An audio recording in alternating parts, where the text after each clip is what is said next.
So you hid it way out here? Not an easy place to discover, that's for sure. Well, let's go check to see if it's safe. Traveler, wait.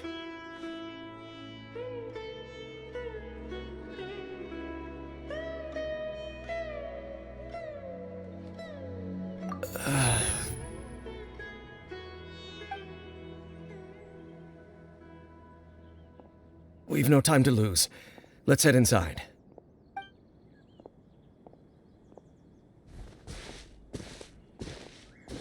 wait up!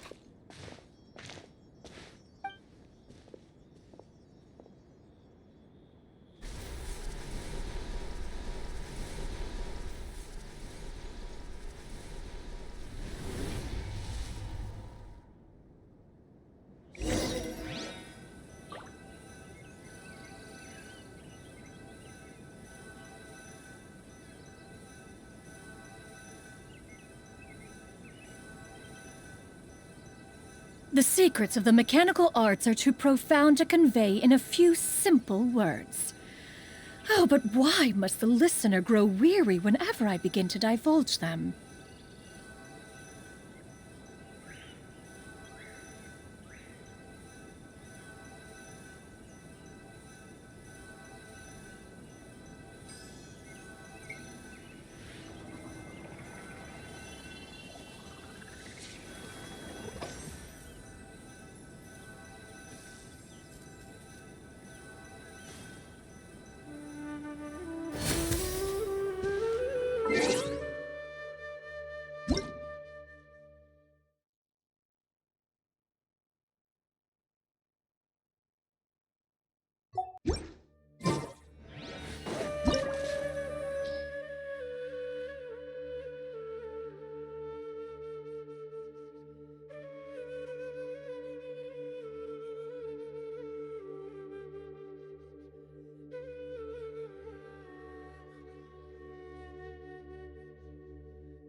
A little extra training never hurts.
Strike a pose! Emerge. Right here. Emerge. Yeah! Scatter! Skyward!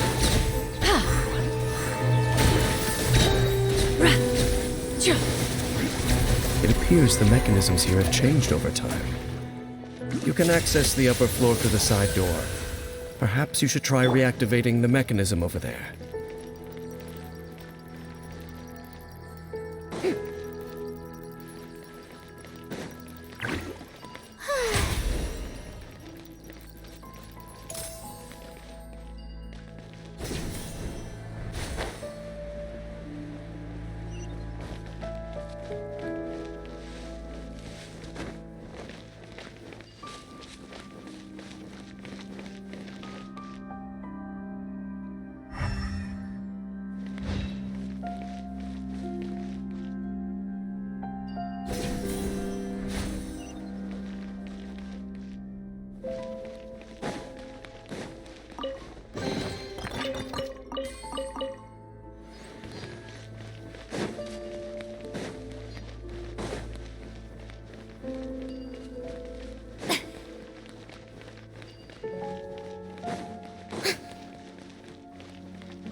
The show begins! Right here, right now. Stop right there! Yeah! Scatter! Skyward!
Make sure all the runes are pointing in the direction indicated by the light. That should unlock the mechanism.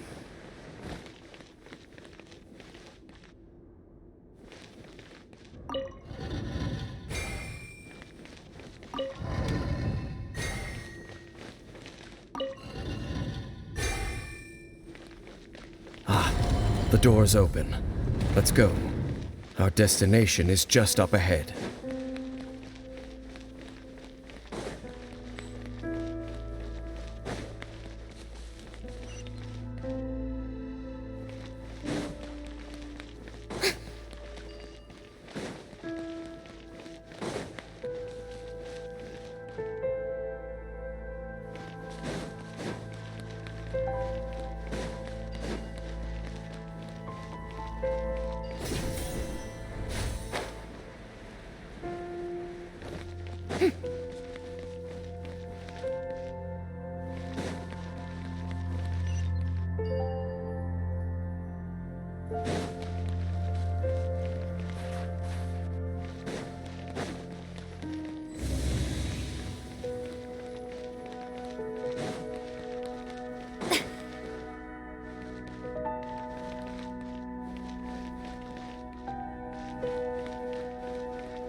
Looks like we can't go any further.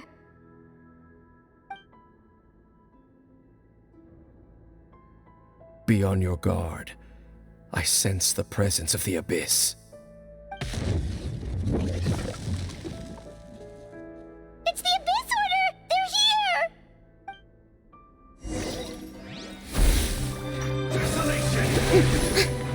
Let my name echo in song! Emerge.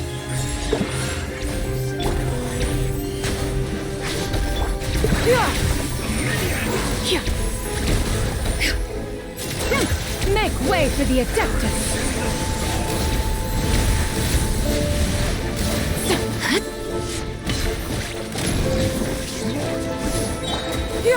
Scatter! Skyward! Right here, right now. Emerge.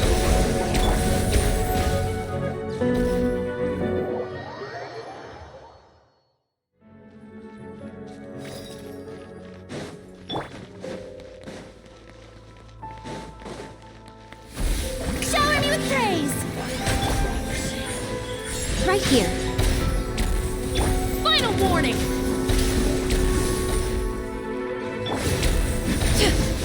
Skyward! Scatter!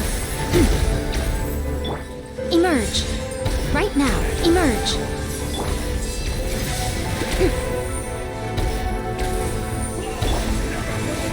Skyward! Scatter!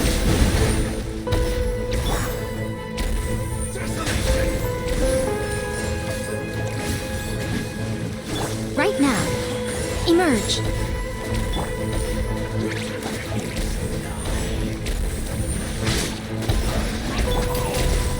Drop your weapons! Just as I suspected. The false memories were a trap. The Abyss Order just wanted to follow us here. Now that they're in the vicinity, we should have a chance to see... Dane? What's wrong? Can you feel that? There's been a disturbance in the ley lines. It must be the work of the Abyss. Wow, you must be really sensitive to that sort of thing. Paimon doesn't feel it. You too. Do as I say. Use that mechanism over there and leave this place. The Abyss Order is putting something in motion. If you return to Vimara Village, I suspect you might finally have the opportunity to locate the missing villager. Just think of it as a way to divide and conquer.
I knew going along with your trap would be the only way to meet with you face to face.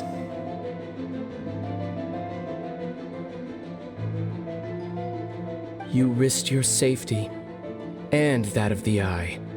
That's quite the gamble, Dainsleif. But I believe that I am the one walking into a trap laid by the Twilight Sword. So you came here all on your own? What about those followers of yours? When the Twilight Sword is prepared for battle, any army I could send would only be marching to their doom. Better that I face you alone. I know you must have a lot to say, but if it's a conversation you want, you'll have to defeat me first.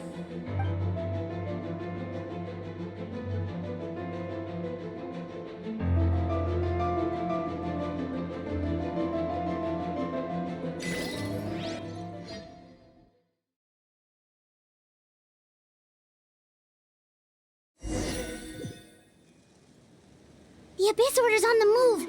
The ley lines are all out of whack. We better hurry back to Vimara Village and see what's going on.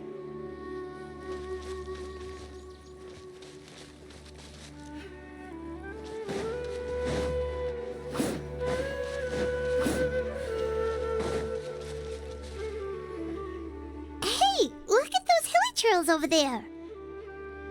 Weren't they acting super agitated just a little while ago?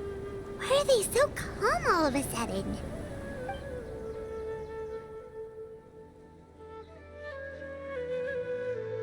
In the New World, they bade farewell to the shrouded sun.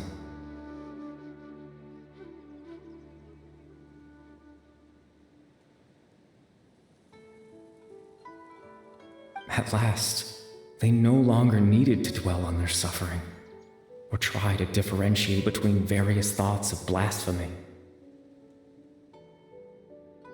Such was the price they paid, and thus their souls became cleansed and pure.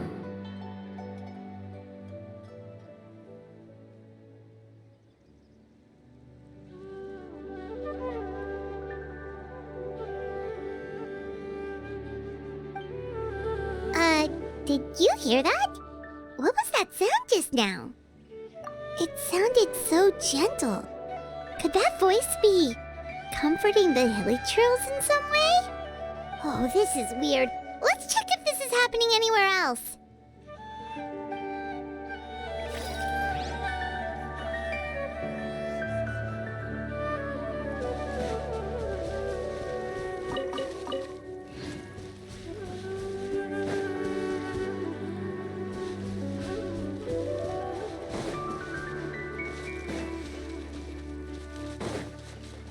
Looks like the same thing is happening over here, too.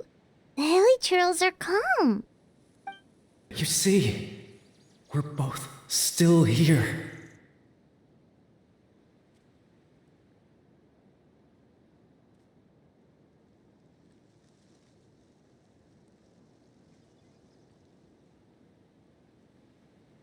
We've reclaimed an endless amount of time to love.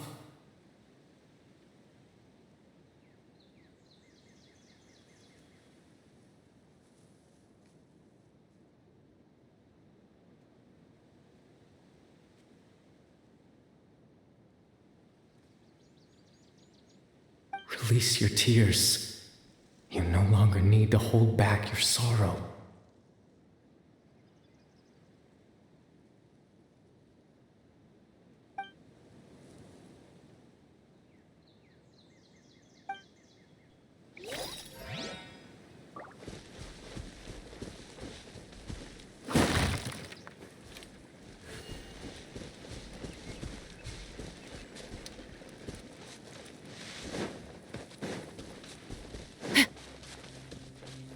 Over there. It looks like they're sleeping. In the end, he whispered softly, "Sleep well, Father. Sleep well, my beloved people. When you awake, that which differentiates us shall be no more."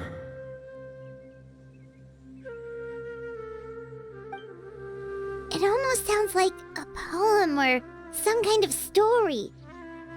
Well, now that the hilichurls have calmed down, Vimara Village should be safe at least. Let's put this situation to the side for now. Dane said this might be our chance to find the missing villager, so we should head back to Vimara Village before it's too late.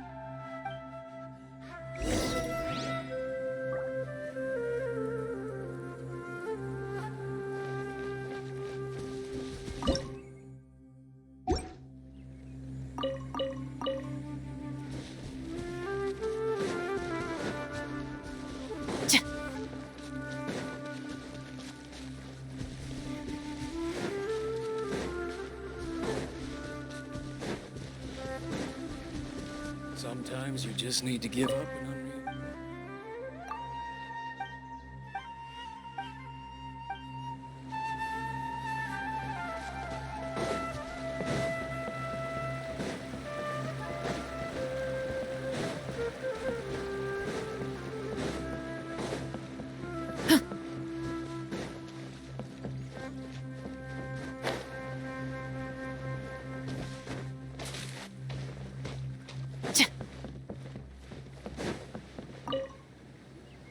Grandpa Medea, is everyone all right? The Abyss Order seems to be up to something nearby.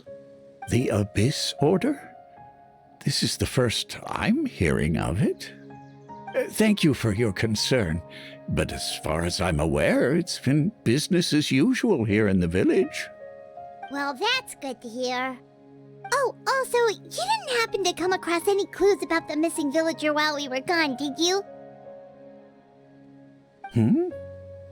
Someone's gone missing, you say? Who would that be? Huh?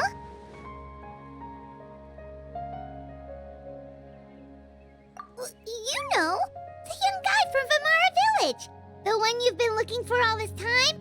You posted a commission with the Sumeru Adventurers Guild. That's kind of the whole reason we're here, actually. Your missing persons commission. Ah, I do apologize, you two.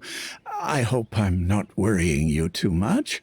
I'm sure it's just my age making me forgetful again. At least right now, I can't seem to recall whatever it is you're referring to. Perhaps you should try asking someone else. But how is that? All right. Thanks for your help, Grandpa Amadea.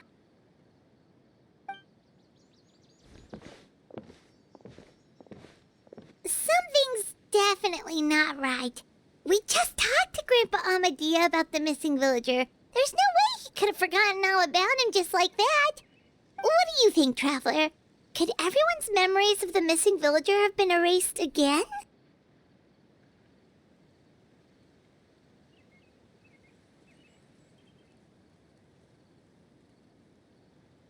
You're right. We should narrow down the possibilities first. Let's go ask someone else then.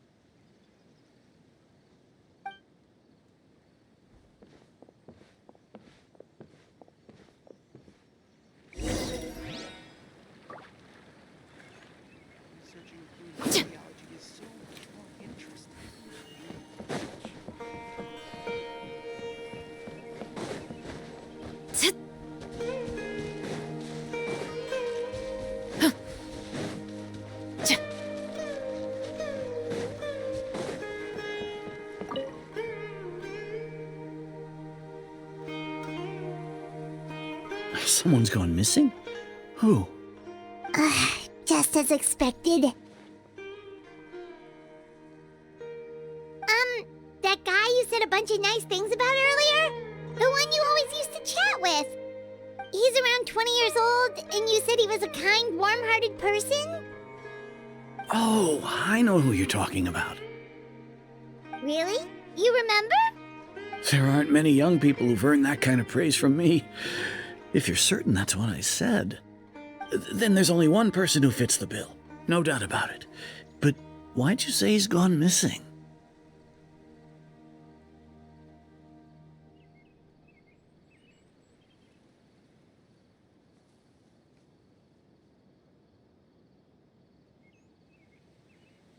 Yeah, I just saw him leave the village. There was someone else with him, too. They couldn't have gone far.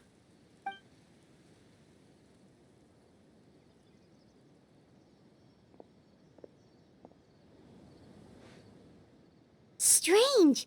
Bayram seems to remember him. And apparently he just saw him? Do you think maybe it's not that there's something wrong with people's memories, but that we've somehow returned to a time before he went missing?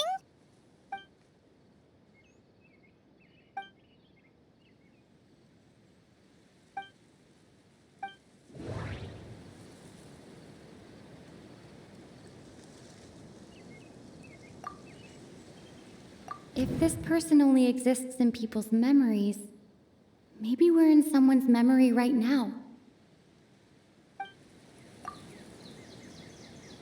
If we really did travel back to a time before he disappeared, that could explain why the villagers said he hadn't gone missing.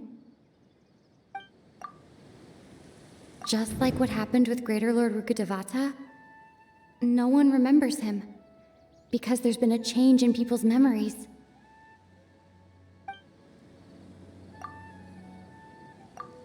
Right! Paimon totally forgot about the leyline disturbances. We're in someone else's memory. Just like how you entered your sibling's memory last time. That would also explain why we seem to be at a time before he went missing. It's a memory after all. Right. If he's someone who only exists in people's memories, then we're finally on the same turf. But didn't Bayron just say that he saw him leave the village with someone? Where should we go look for him? Who knows how long this ley line disturbance is gonna last? We might not have that much time and we don't even know whose memory this is. Good idea! That'll help us narrow things down. We pretty much figured out that the missing villager has the ability to... Right! That!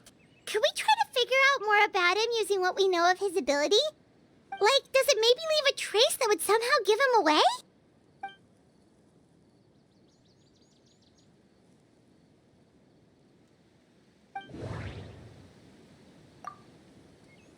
All the memories seem to be set in or near Vimara village. but I'm still not sure if they're restricted to this location.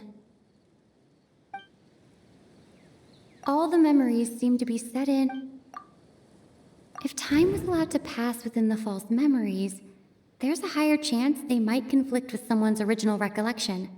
That would make it much harder to avoid suspicion. There's a difference between memories that arise from lived experiences and those that are implanted into the mind. Perhaps it has something to do with time. No wonder! All this time and the sky hasn't changed a bit! That must mean time isn't passing! That's the tell of the fake memories! The implanted memories are basically taking place outside of the regular 24 hours of the day. If the memories included the regular passage of time, it would be easy for people to tell that something was off. Like there could be overlap or something. People might start to wonder why they remember doing two different things at the same time of day. That's why he makes sure the memories take place at a specific moment in time rather than over a period of time.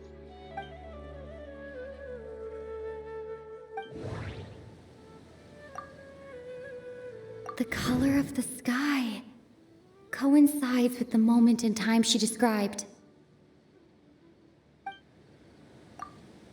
Dainsleif had memories implanted into his mind.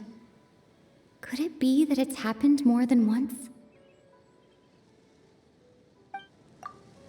We thought Chief Amadea forgot about the missing villager, but it turns out we're at a moment in time before the village issued the commission.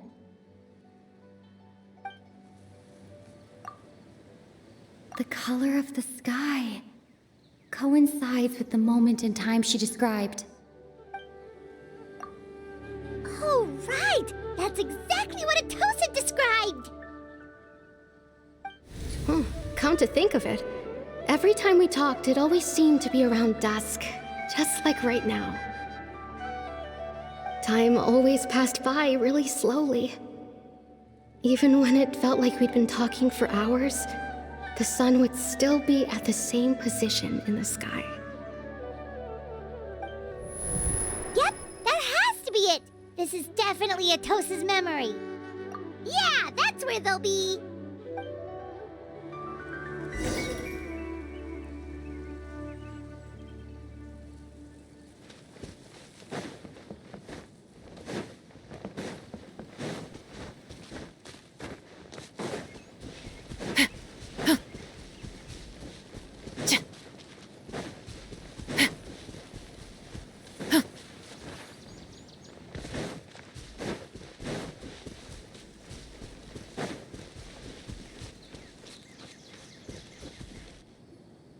So, you see, Granny Jahiet was a mercenary when she was younger.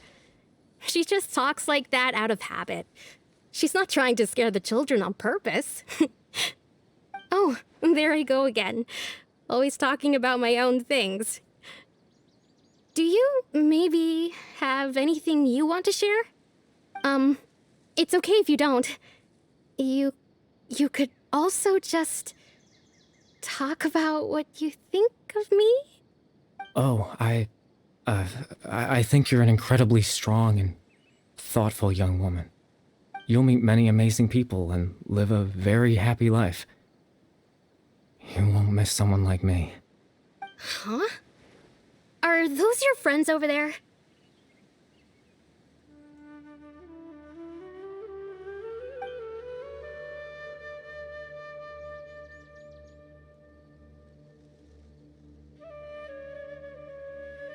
Oh, right! This version of Atosa hasn't met us yet! Friends? I guess you could say that. It must have taken them a lot of effort to find me. So, I should see what they need. I'm sorry, Atosa. We'll have to continue this conversation another time. Another time, huh? Yeah, okay. I'll head back to the village then. Talk to you some other time.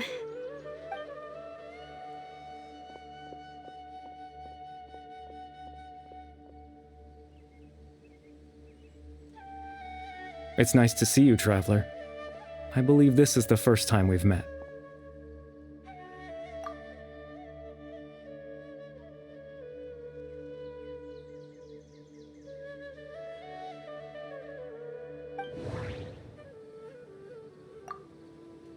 The founder of the Abyss Order. The man who broke the curse of immortality. Dane's brother. One of the 5 sinners of Conria. The one who stole the power of the Abyss. Born into abject sorrow, he shall now become the Loom of Fate. You're Caribert Alberic. Oh. You know me? That's quite the surprise. I don't believe I've met you before. Oh, I see. It was the memory, wasn't it? Your sibling's memory. You saw the me from back then. This is Atosa's memory. I came here to say goodbye to her. But I suppose I'll just leave her a message instead. Come, let's find somewhere else to talk.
I suppose you could call it the realm of my consciousness. I'm someone who no longer exists in the real world after all, as you well know. It's nothing. I still have enough strength to play the part of a good host. I've always hoped that I'd get the chance to talk to you like this, and now, the time has finally arrived.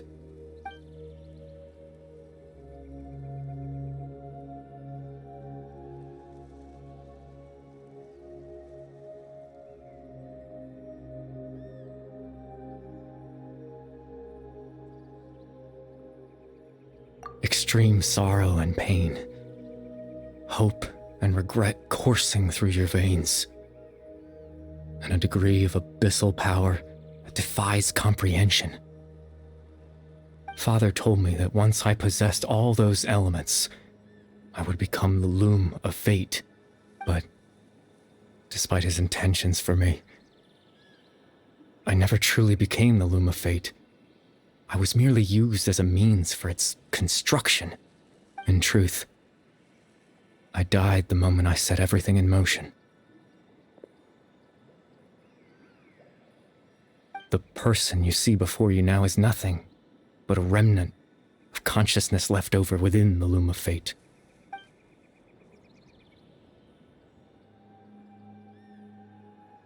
As for your question, the Loom of Fate is a device capable of weaving ley lines. In its primitive form, it can only be used to create and implant memories. But, as more of it is completed, its power becomes stronger and stronger, until finally, it has the power to weave real ley lines of its own. Once fully completed, the moment it gains the power to weave ley lines, it loses the lower level ability to influence memories. But it also becomes a tool that can change the entire world. Yes, I have the ability to control the loom in its semi-completed form. I suppose you can think of it as a form of compensation. After all, its existence cost me my life.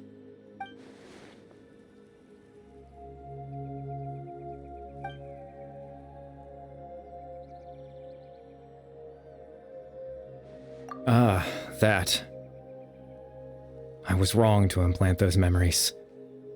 I'm sorry I caused so much trouble. Not only for everyone in the village, but for you as well.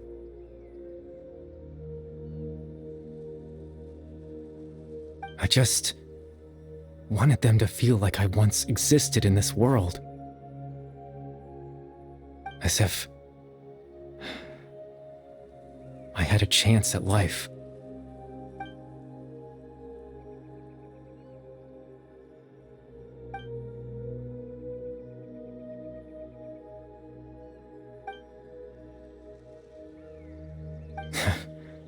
I know what you must be thinking. Why would I do something so meaningless?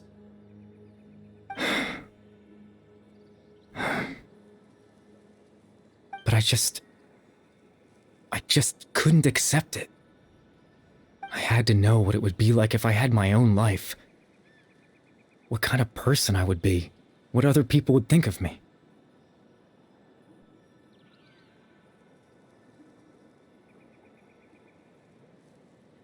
Chief Ahmadiyya, Baram, Granny Jahiat, Atosa.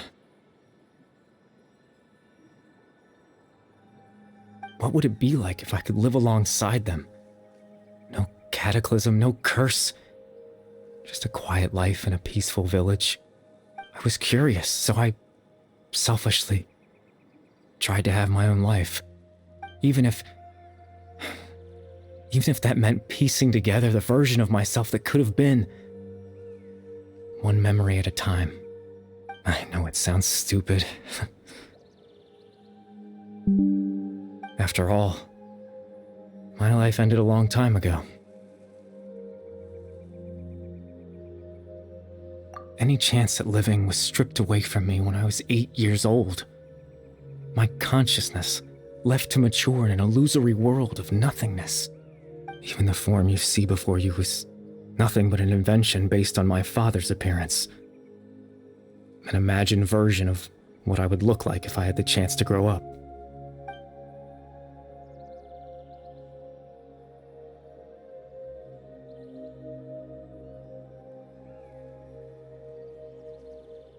I know. But there's nothing I can do to make them find me. If I could exist in the real world, I would return without a second thought and surprise them with the suddenness of it all. But, well, that's not possible for me.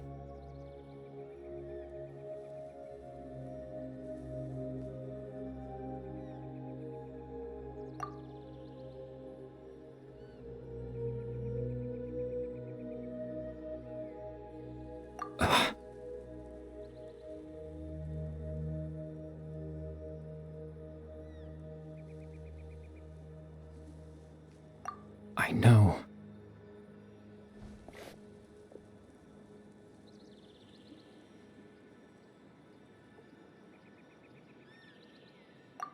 Captain Dainsleif.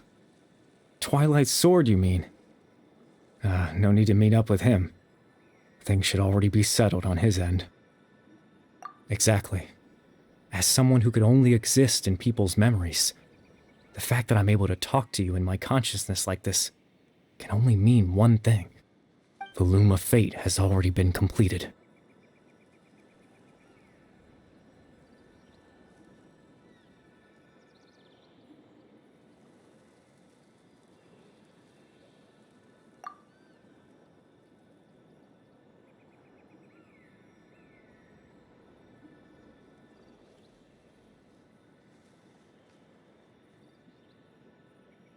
No need to worry about Captain Dainsleif. He's absolutely fine. The only reason he lost the eye was because I happened to guess exactly what he was planning. Captain Dainsleif has had the eye inside his body this whole time, hasn't he? His plan was to lure the Abyss Order to a false location, capitalizing on their pursuit of the eye in order to have the chance to confront the prince. He would then hand the eye to you and tell you to take it away from that location. That way, Captain Dainsleif could accomplish his own goal and ensure the safety of the eye all at once. A very thorough plan. That's right, because in his mind, he had given it to you already.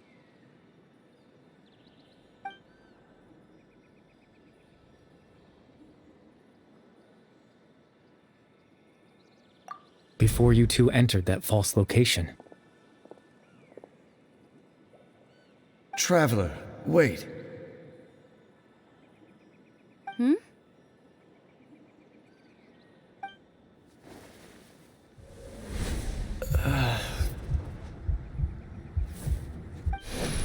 We've no time to lose.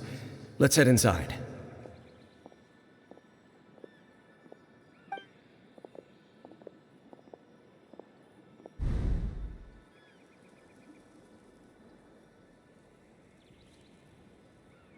That was when I implanted the memory of him handing you the eye. Given the tense situation at that time, Captain Dainsleif failed to notice anything out of the ordinary, and took that memory to be real. I'm sorry, Traveler, but I needed the Loom of Fate to be completed. And to do that, we had to retrieve the eye.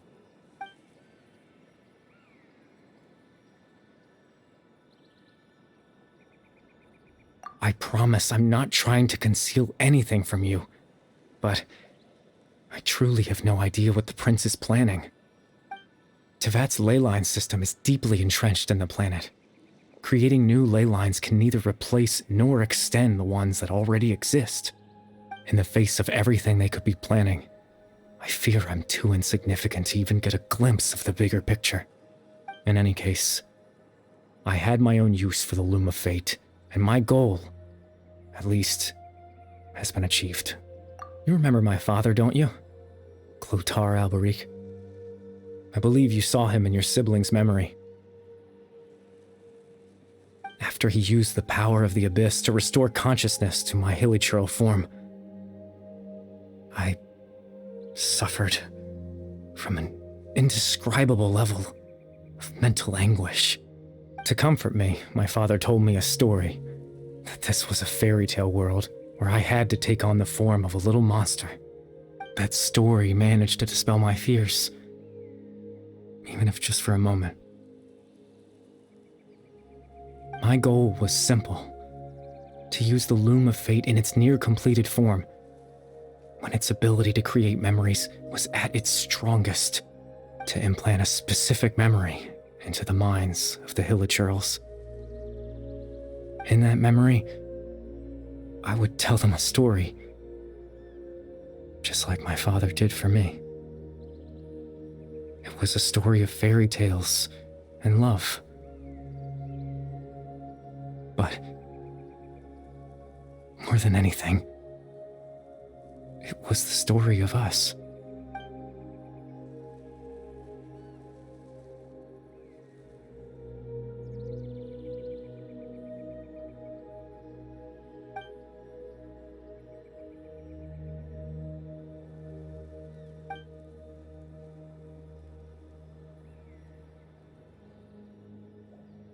I can't change the world. Not when I lost the very right to exist within it. Implanting those memories, that was the most worthwhile thing I could offer. All that's left of my existence is a wisp of residual consciousness tied to the Loom of Fate. In truth, that trace of my consciousness should have dissipated long ago. My goal was the one thing that allowed me to hold on all this time. But now, the bedtime story is finished. And it's finally time to rest.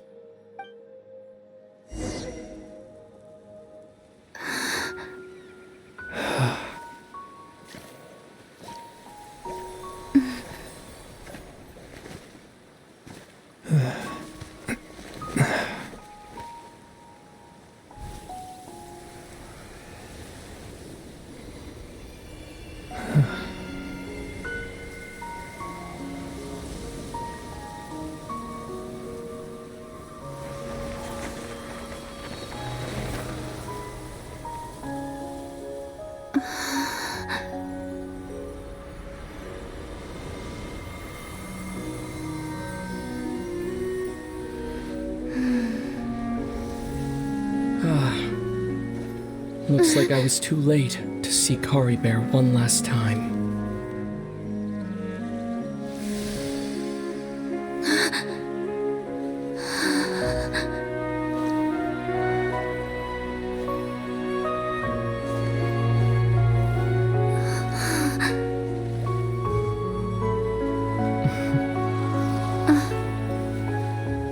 Corine's consciousness is gone, and this space will soon disappear along with it. Neither of us belongs here. That's why we're not tangible. Were that not the case, I'd love to hug you too. Well, how about a conversation?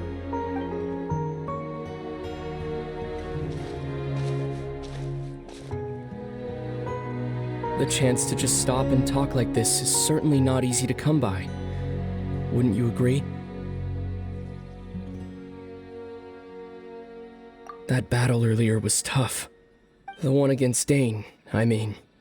I didn't expect that after everything, he would still hesitate to raise his sword against me. Were it not for that, perhaps I'd still be no match for the Twilight Sword.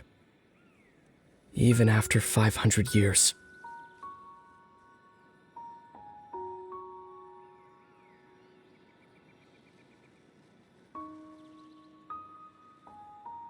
The Loom of Fate, huh? I still haven't found a way to utilize it to its full potential. But there's still time. Before the heavenly principles awaken.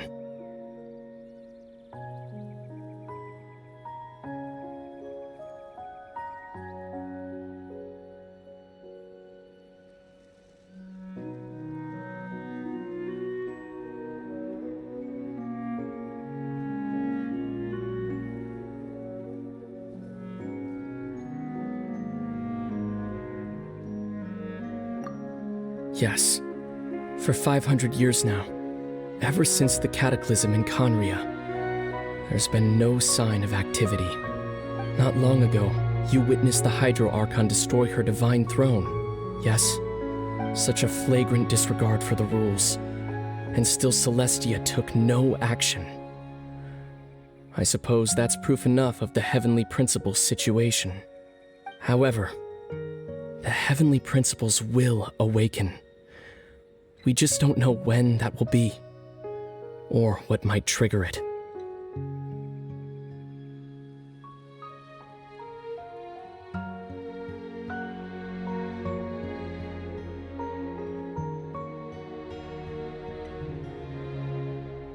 You could say that. Just look at Corinde. He was so pure and single-minded. The space we now find ourselves is a perfect representation of who he was. Quiet and peaceful. Even as a hilly churl, seeing the terrible sight within the mirror wasn't enough to taint his spirit. He brought comfort to the people of this world, even though he was denied the very right to be a part of it. So ask yourself this. Who was it that deprived him of that right to exist? Of course, that's only one example. My feelings about the Heavenly Principles are too complicated to explain in just a few words.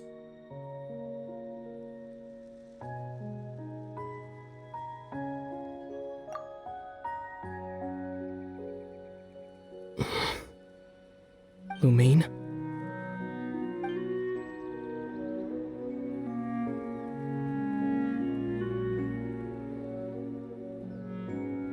You're the only one in this world who calls me that.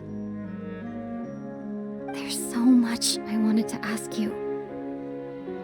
But for some reason, I'm not interested in asking those questions right now.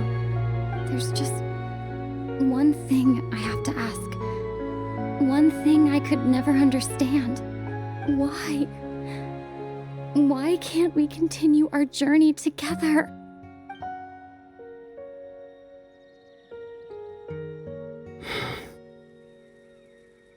At the end of my journey, I arrived at a place known as the Sea of Flowers at the end. Do you remember? A long time ago, when we traveled between worlds together. You told me you wanted to find a place in the universe where that one flower was in full bloom. To have a place like that suddenly appear before me? Well, would you think of that as a coincidence? You mean? I miss you too, Lumine. But as this war continues to rage, and as I continue to seek that final answer, I don't even know how to face myself sometimes. Let alone my own sister. What's going on? This space has lost its tether. I doubt it'll be able to exist much longer. In fact, aside from our ability to physically interact with each other, there's something else you should know about this space. With Corinde gone, we won't be able to remember anything that happened here. Everything in this space will be wiped from existence, including all memory of our reunion. You're only telling me this now?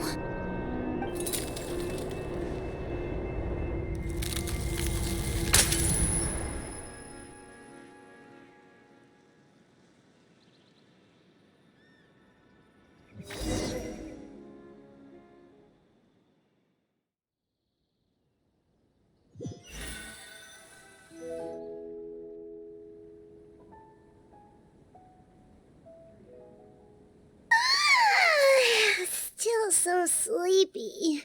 Paimon's head feels all fuzzy. Oh, Paimon woke up a little earlier than you, so Paimon will fill you in. The villagers said that they saw us sleeping near the village yesterday. They couldn't wake us up no matter how hard they tried, so they decided to just bring us back here. Oh, and Dane came by just now. It looked like he was injured. He didn't say anything, though. Just made sure that you were all right and left. Kinda seemed like he had a lot on his mind, but that's Dane for ya. Let's think for a second. We were in that memory, and we saw that guy you called Corinde. He was the missing villager that we've been trying to find, right? And after that, Paimon doesn't remember what happened. Wait, really? What a score!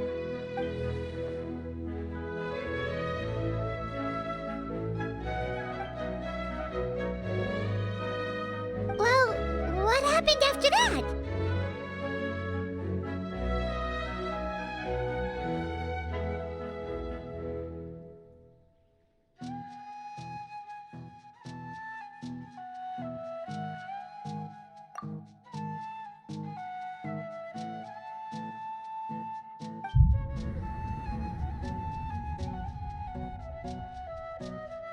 Ah, there you are.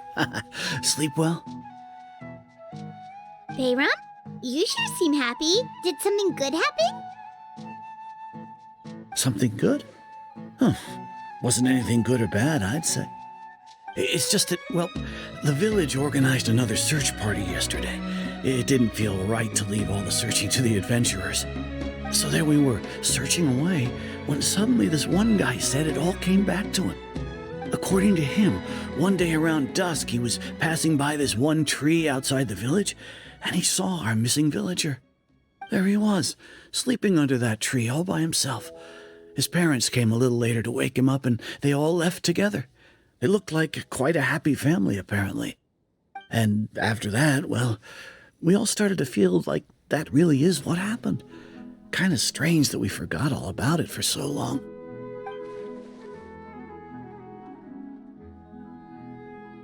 Oh, and we also remembered his name, Corinde. Now, that's not a name you hear every day. Would have been helpful if we remembered it sooner.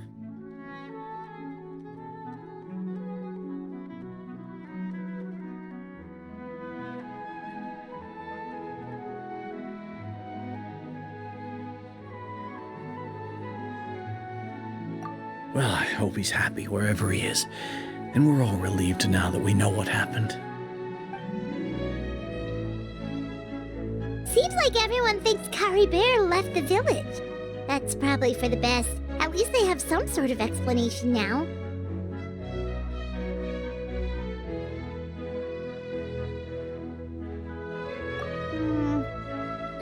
wonders how Atosa's doing. Maybe we should go check on her. If she hasn't remembered like everyone else, we can tell her what happened. Paimon didn't see her in the village just now, so she's probably at the tree. Come on, let's go talk to her.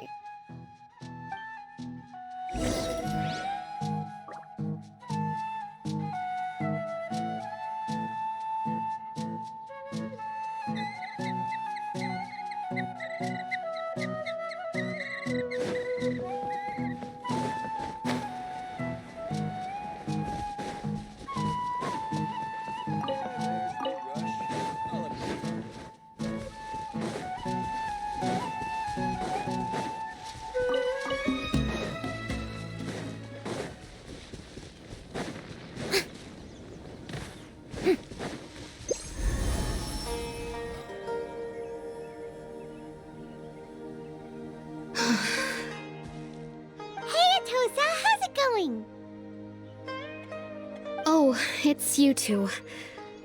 I was just about to go looking for you. I wanted to thank you. I was part of the search party, so I remember what happened to Kari Bear now. Honestly, I just can't believe I forgot something so important. It's funny, but I have this feeling he told me the same thing. I just can't seem to remember when.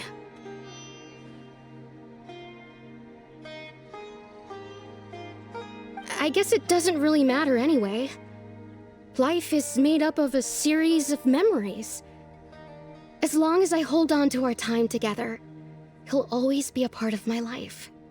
I'm just happy I got to meet him. So, who cares what happens in the future, right?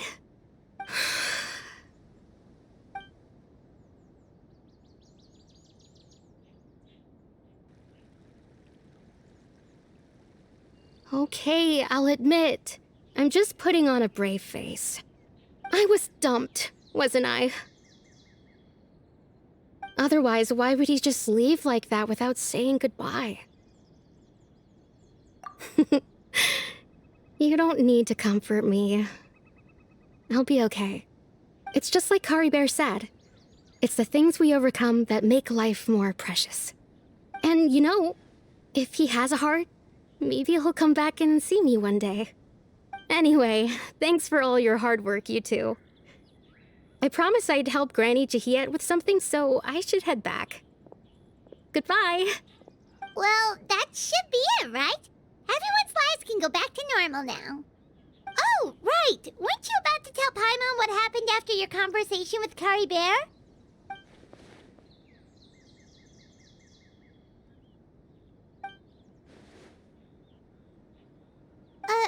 A picture?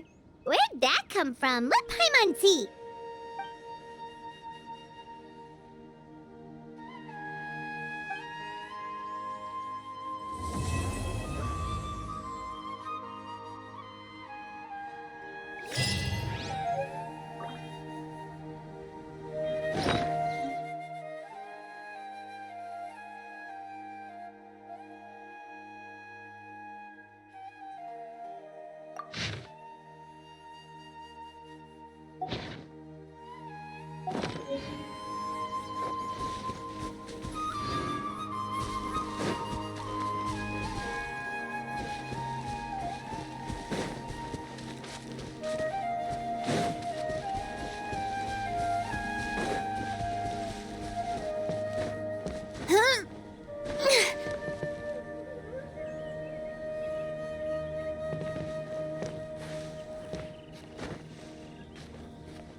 too popular.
Strike a pose! Ah. Huh? Do you also see Navia and Corinde over there? They look like they might have run into some kind of trouble. Let's go check out what's going on!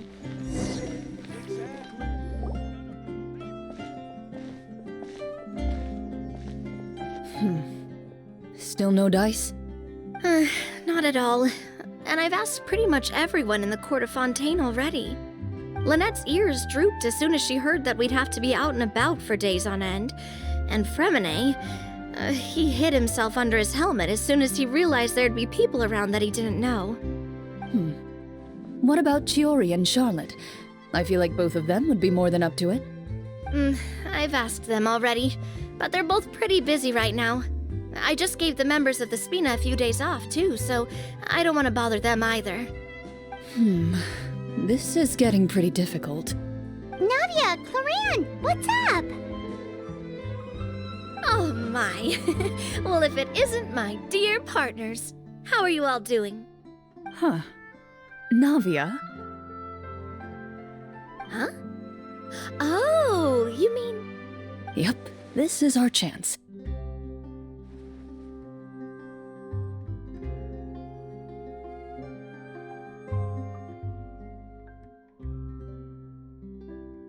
Do you need our help with something? Oh, precisely. My dear partners, we've got a huge problem right now that only you can solve. Whoa, for real? Absolutely. We've already exhausted all our other options.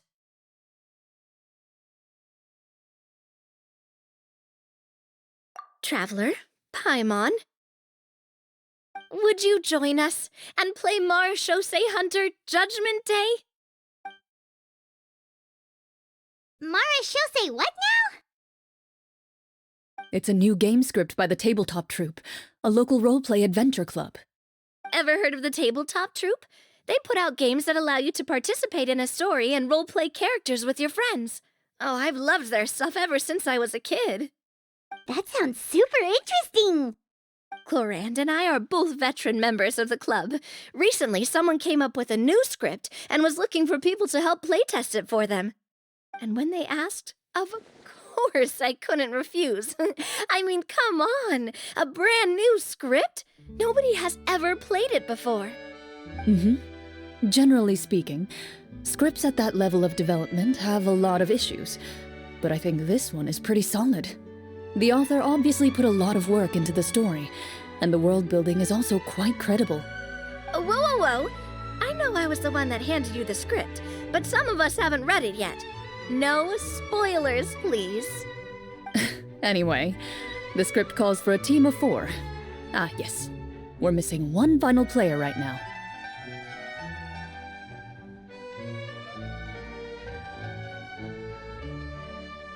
So, you're saying you'll help us out? I knew I could count on you, partner. Paimon and the Traveler are kind of a package deal. Is that okay? That's not a problem. I'll adjust the pace based on the actual number of players and ensure that everyone has a good time. Well, Traveler, what do you think? Wanna play? Paimon will follow your lead.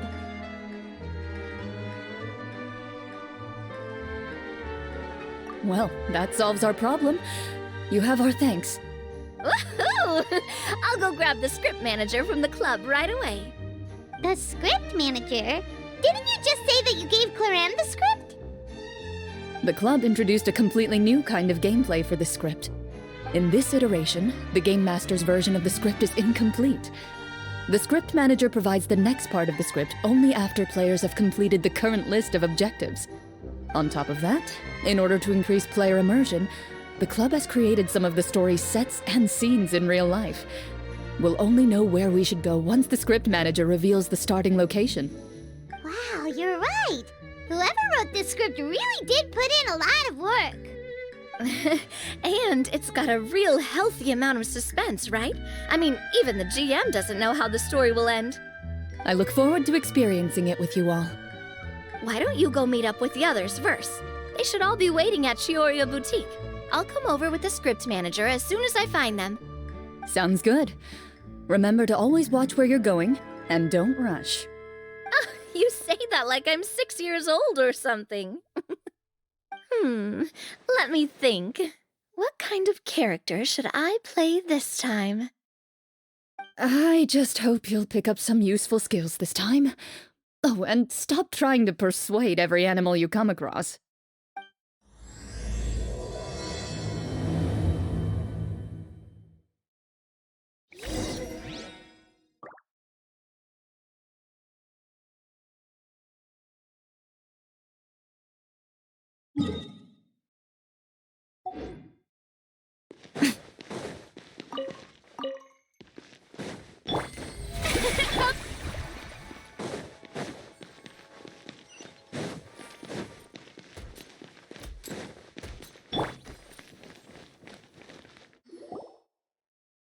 Oh, sorry to keep you waiting.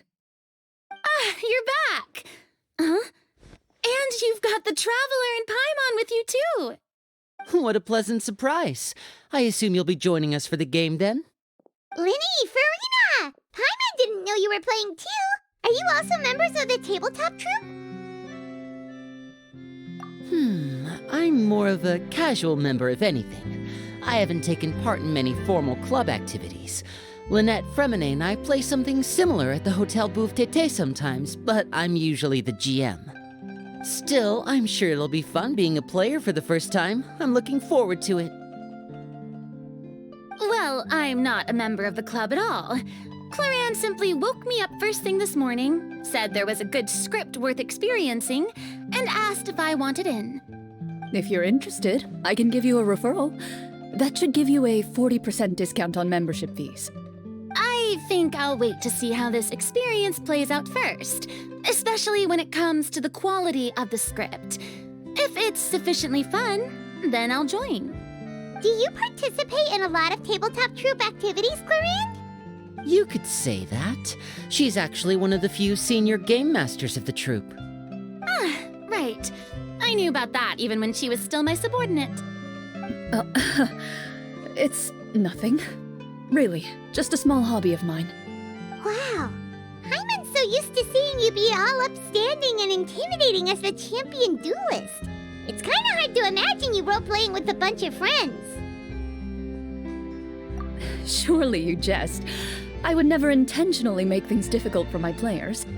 I maintain a clear boundary between my professional and personal lives. The me you see at court represents the law and order of Fontaine. I put all personal feelings to the side and grant a fair duel to all who seek to defend their honor. But in my personal life, I'm just an ordinary person. Someone who feels anger and sadness, just like everyone else.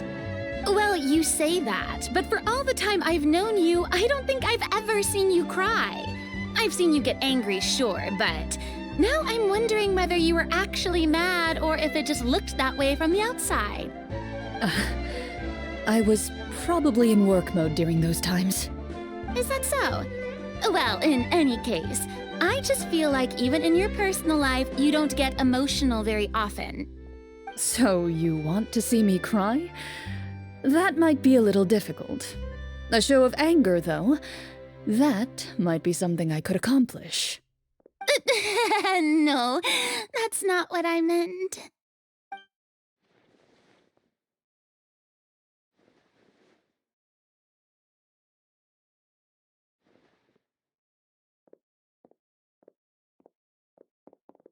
Ah, I'm back!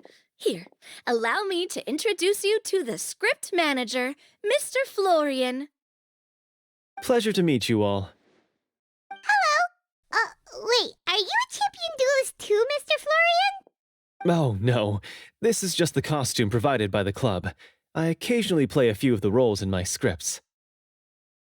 That sounds like a lot of work. It's nothing. It's the least we can do to give the players a more immersive experience. Anyway, allow me to give you a brief introduction of the script. This script was adapted from the real history of the Marachose hunters. You all will play the role of hunters from a bygone era and resolve a series of events unfolding in the capital. Paimon's not super familiar with the history of the Marachose hunters. Is that a problem? Oh, no problem at all. I can give you a brief rundown. So, basically, Marachose hunters were people who dedicate themselves to hunting monsters and protecting the city by using a special swordsmanship technique passed down over generations. Their story can be traced back to the ancient Remurian dynasty, as well as the first hunter, Cassiodor. But I'll leave the finer details for you to seek out and discover later. And I'll provide additional commentary as the story progresses. In that case, brave hunters, are you ready to set out on an unknown adventure? Whoa, just one sentence and it's like we're in the story already! Aha, I see many a determined gaze before me. Very well, head over to this location and begin your heroic journey. So, as we follow the story, it leads us to specific scenes? Ooh, sounds pretty innovative. What does the message in the envelope say? It's the exact location of the scene, as well as the formal permission to use the venue. Seems like they have everything prepared. Please check all your belongings, everyone, and make sure you haven't forgotten anything. Once you're ready, please follow me to the designated location. Sounds good. Hunter Squad, move out!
They really have thought of everything.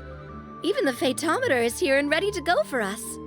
The phaetometer? What's that? It's a card that's used to determine action success or failure. We'll need to use it when we try to use certain skills. And what about all the dessert and tea? Is that for us as well? That's what the message said. Really? That's so nice. It feels just like a tea party with friends. Those snacks have Paimon's name written all over them. I think you might be more of a snack hunter than a Marashose hunter, Paimon. Snack Hunter Paimon reported for duty. If there are delicious snacks to be found, Paimon will track down every last one. The desserts are great. But I'm still looking forward to the story more than anything. Very fair. Then, let us begin. First, please pick up the blank character cards in front of you and write down your name and profession. You can find an abbreviated version of the rules printed on the back of your character card. If you have any questions, feel free to ask me. In this story, everyone is a Marashose hunter. To reflect this, the club has prepared a small badge for everyone. Ooh, nice. As hunters, you have proficiency in swordsmanship and fighting by default, so there's no need to allocate any additional skill points to those areas. Swordsmanship? So there's a fighting part to all of this? Paimon's not sure she can do all that on her own. Maybe Paimon can just stick with you? Why don't you share a character card then? The Traveler will be the Marashose hunter, and you can be her little floating assistant. Kinda like in real life. So, for the name, do I fill it out with the name of my character? Yep, it can be any name you like. You can use your real name too if you want. I do that whenever I get too lazy to think of a new name. Oh, so it would be like experiencing a different life, but still as yourself. That's not a bad idea. In that case, I think I'll continue to use the name Linny then. Next up is the skill sheet. You have a limited amount of skill points that you can use to learn a number of skills. The more points you invest in a particular skill, the easier it will be to pass associated checks. I'll take persuasion and investigation. Those are must-haves when it comes to missions like these. Oh, those skills sound like they'd be useful for gathering intelligence. Good idea, Navia. Just as expected of a veteran player. So should we also take those skills then? Not necessarily.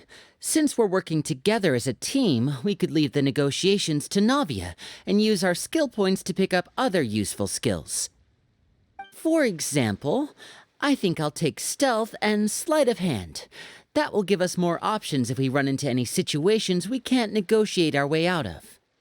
Oh, interesting. I wasn't thinking about it like that.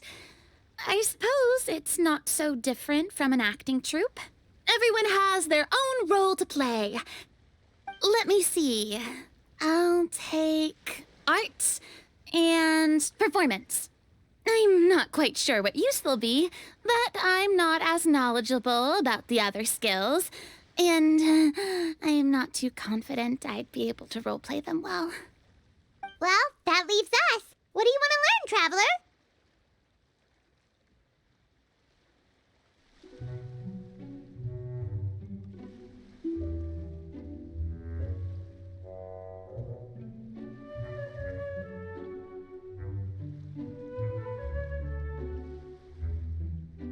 Ooh, so you want to help people when they're injured. That's nice of you.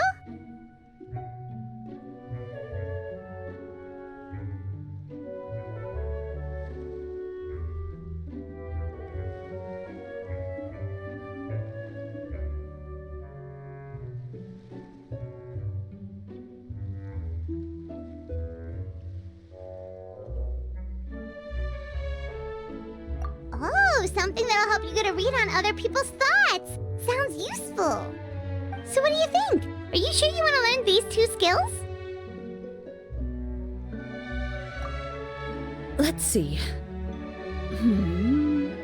Oh, looks like you each have enough points to choose one final skill. You've all picked such classic skills. It's fine to go a little bit out of the box, you know.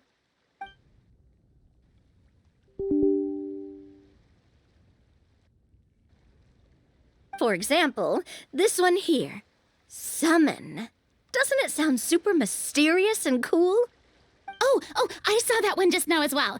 The description says, this skill can be used under certain circumstances to summon characters or creatures that fit the script's world-building rules. The script's world-building rules, huh? But how are we supposed to know what a Marashose hunter can summon? Oh, that's not for us to worry about, my friend. Just learn the skills that interest you, and the GM will take care of the rest. All right, you've convinced Paimon. Let's learn summon then. Paimon can't wait to see what kind of thing shows up. Well, now that everyone's more or less finished creating their characters, we can begin. Since 2 of our players are doing this for the first time, though, let me ask. Would you like to play on easy mode or authentic mode? What's the difference between the 2? Well, in role-playing games, the story sometimes changes based on the decisions of the players and the results of the Fatometer. For example, if you fail a check, that means you cannot use the target skill in that scenario. A critical failure may even result in further negative consequences. If you choose to play in authentic mode, every time you elect to use a skill, you'll need to use the Fatometer to see whether you succeed or fail, and face any consequences that may follow. If you choose easy mode instead, every check will be successful by default, and you won't have to worry about luck playing a factor.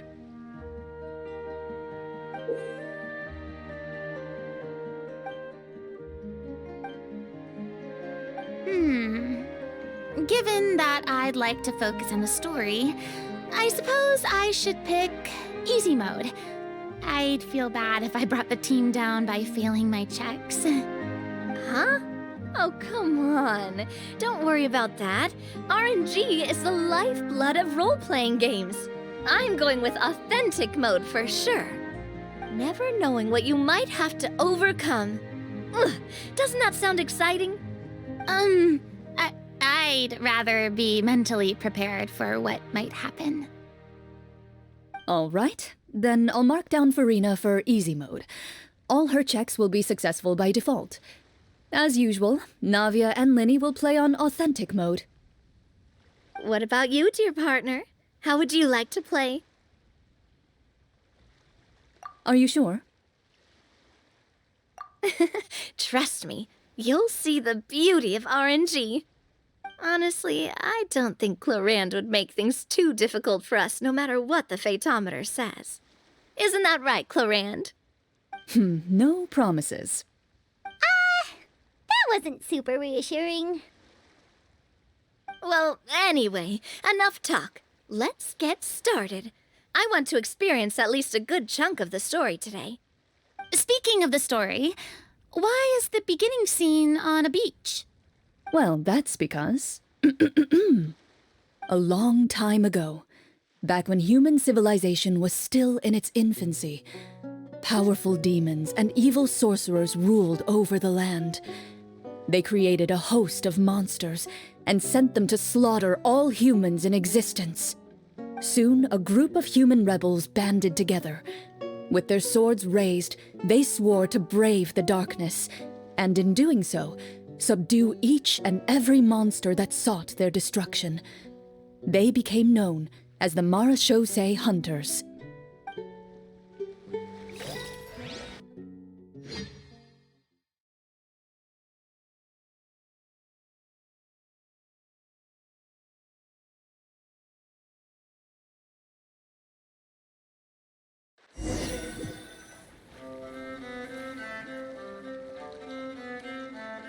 Sometime later, as a member of the Marachose Hunters, you receive a commission.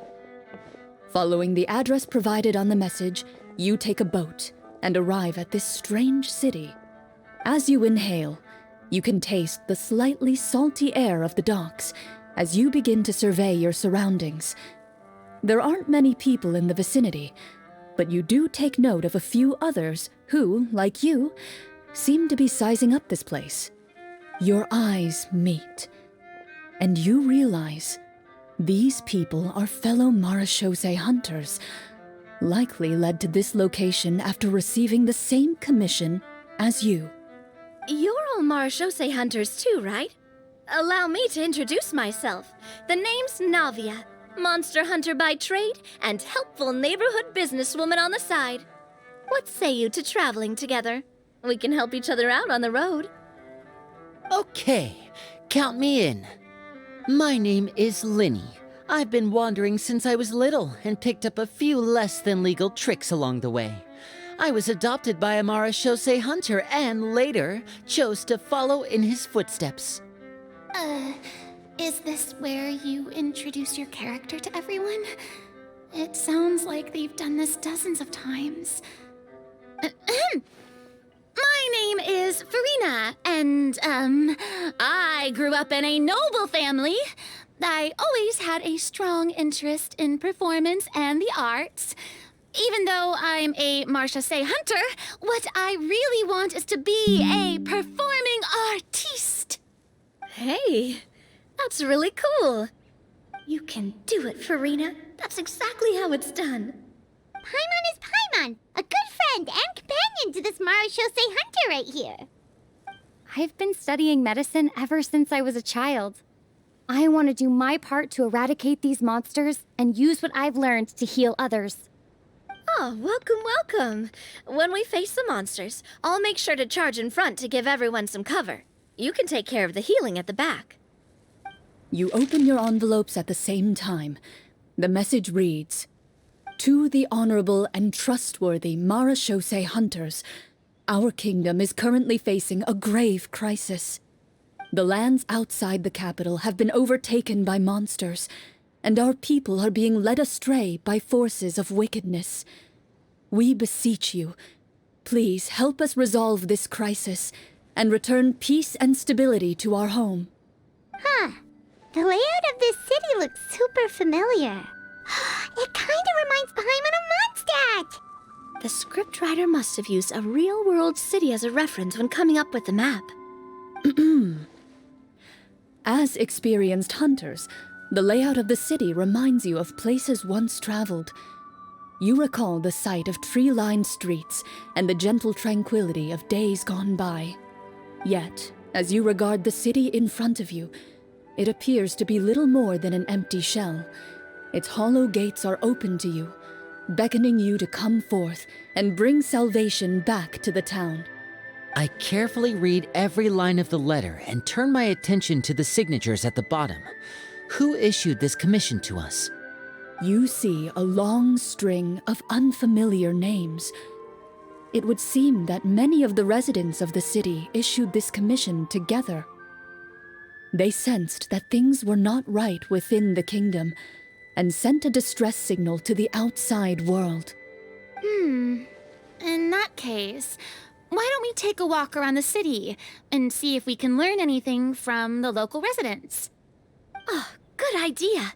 We might be able to get some leads on the monsters and bad guys we're after. You look up and see a tavern nearby. It appears to be open for the day. Why don't we go check out that tavern? If the novels I've read are anything to go by, taverns are usually full of information.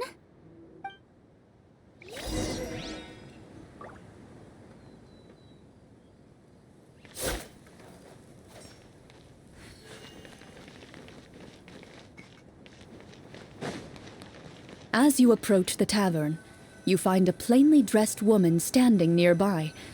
She appears to be rather troubled about something.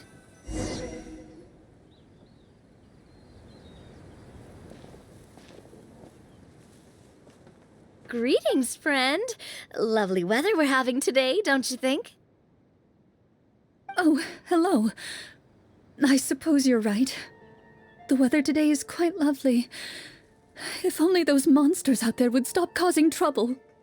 It seems like every character included in the script has a certain amount of useful information to offer. If we keep asking questions, we might be able to get some good leads. Oh, come now, don't be sad. Life is all about optimism. Oh, that reminds me. What did you have for breakfast this morning? Huh?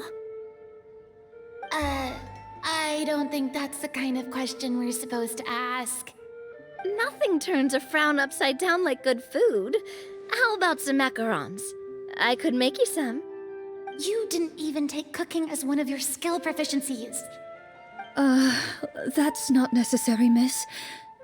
Excuse me for saying this, but you don't really look like a chef. Besides, I'm not really a fan of sweets. So you're someone who barely smiles and doesn't like sweets. You're really starting to remind me of this one friend of mine. Hey! Did she just... me? Glorian must have broke character for a second. This isn't getting us anywhere.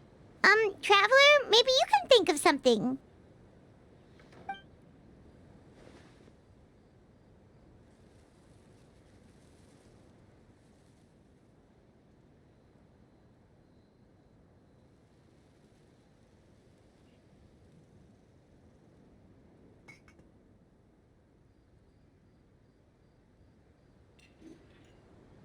The results of insight checks aren't disclosed to the players, so I'll be the one consulting the fatometer.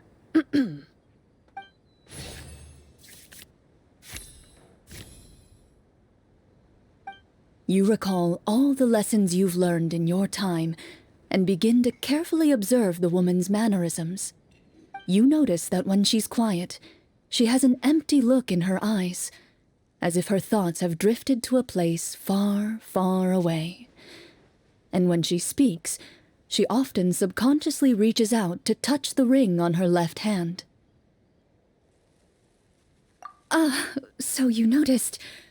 That's a little embarrassing. A horde of monsters suddenly appeared near the capital recently, so all the guards were dispatched to fight them.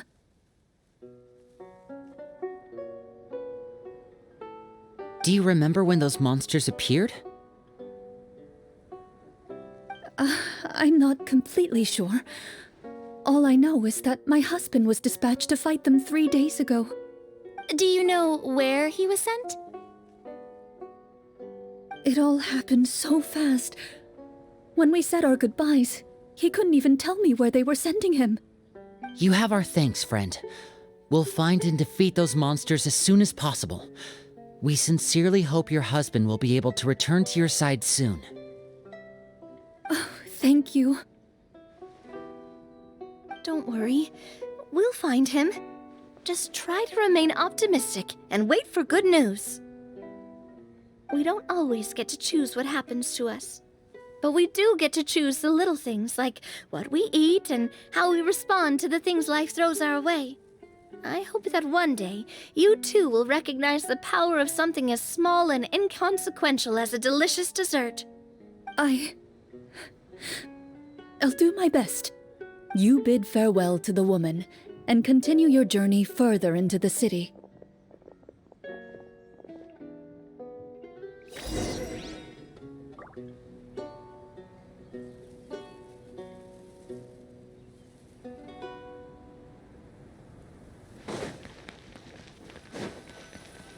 As you venture further into the city, the streets appear largely empty. An elderly woman walks past. You see her shake her head as she puts away her wrinkled wallet. A nearby merchant folds his arms and gives you a disdainful look. You get the impression that he's someone who has long gotten used to the sight before him.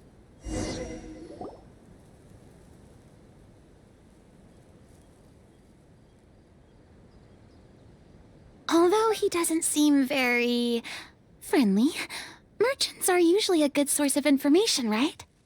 Pardon me, sir. I'd like to ask a question if I may.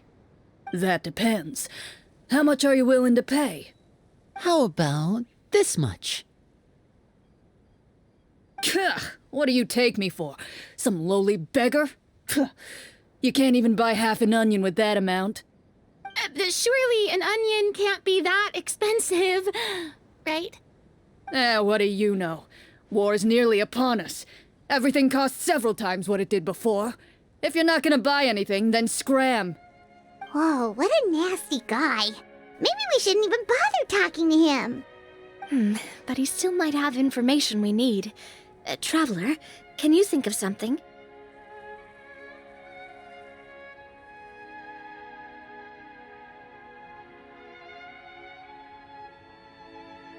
Sir, we came to this city to solve the very problem you seem to be referring to. The war you mentioned, would it happen to be against the monsters outside the city?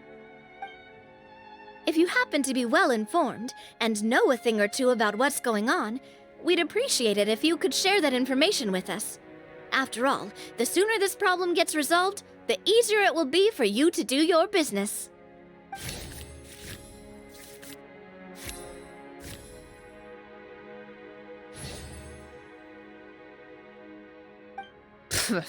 Well, things are basically as you said, young lady. Those monsters are camped outside the city, and they've been destroying all our trade routes. We have limited reserves within the city, so if this continues, we're all gonna be in big trouble. Wait, you're saying no one has put a plan in place to distribute supplies or maintain order? We could all starve, and those nobles in the palace wouldn't even break a sweat. Who knows? Maybe they've been in cahoots with the monsters all along. That is concerning. All right. That's all the information you need, right? Off with you now. I've still got business to do. You know, if you smiled a little more, you'd definitely get more business. And I bet that would make your life just a little bit sweeter. I'm not saying it's guaranteed to work. It's just a tip.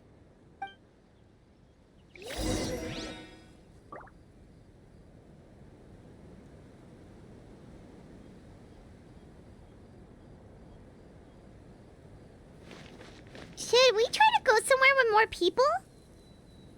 Oh, how about the city square? Follow me.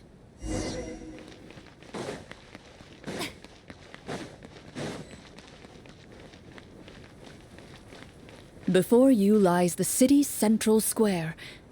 You see a man with a slightly anxious look on his face, pacing back and forth, his head hanging low. He doesn't seem to notice your approach. Still immersed in his own thoughts, he shakes his head and lets out a long sigh. This guy seems promising enough. Maybe I can get some information out of him. Hello, sir. Is there anything I can do to help you? Wait, you're... I'm... Oh, dear goodness! You're a Marashose hunter! You recognize us? Ah, are you one of the people who wrote the commission letter? Yes! Oh, I didn't expect you to actually come! Oh, what great news! The city is saved! What happened here?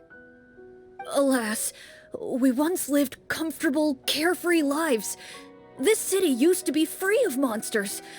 The first Marashose hunter, Casiodor, the Golden Hunter, he was the one who drove them back. However, monsters have once again surrounded the city. Perhaps the seal that kept them at bay has lost its power. Or perhaps an evil sorcerer has been meddling in our affairs. All I know for sure is that their return has stripped the city of any chance at peace. Are there not enough soldiers to drive them out? It's not a question of numbers. The guards simply have no idea how to deal with them. Most people my age have never even seen one of the monsters, much less been trained to fight against them. What's worse, many of us don't even know the history of the Marashose hunters anymore. When I was a child, though, my grandfather would tell me stories about how the Marashose hunters drove back the monsters. So, on the off chance that something might come of it, I decided to reach out to you. To be perfectly honest, I was starting to think all those stories were just tall tales. But now that I've seen you in person, I finally know that it was true! Well, you can rest easy, friend. The righteous and formidable Marashose hunters are on the case. The man is touched by your determination and resolve. His eyes begin to well with tears of relief. Still, if we are going to hunt the monsters, we need to know where to find them. Can you give us any leads? All I know is that the area outside the city is dangerous. I'm afraid I can't point you toward a specific location. Oh, although, if you leave the capital through the main gate and follow the road, you should run into a group of guards. They might know more about where to find the monsters. I see. We'll go look for them then. All right, be careful. Oh, and one last thing. The monsters outside the city are just part of the problem. There are evil sorcerers inside the city as well, so be on your guard. They're actively working with the monsters, and have corrupted the court ministers with malicious magic. They're the reason why, even inside the city, everything has been a giant mess. Even one of our kindest ministers has turned into a boorish and unreasonable figure, interested in nothing but enacting laws that exploit the people. Who knows how much longer we'll be able to go on like this. Talk about being stuck between a rock and a hard place. I feel bad for him. Maybe we should try to cheer him up?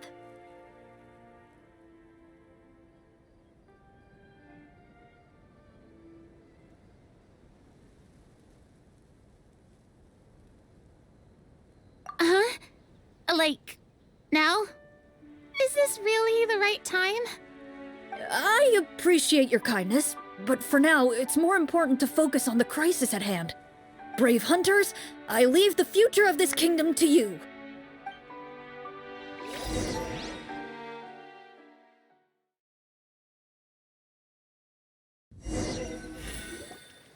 If I understood correctly, there are currently 2 problems in the kingdom that need solving, right? Exactly. We need to defeat the monsters outside the city and take down the evil sorcerer stirring up trouble from within. But which problem should we tackle first? Well, this seems like a good moment for a break. Take some time and discuss what you want to do. Let me know when you've made your decision.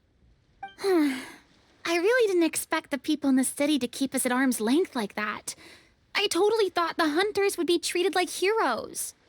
Well, Clarence said the script took cues from the real history of Fontaine, right? Maybe the real-life Marashose hunters were also treated like that.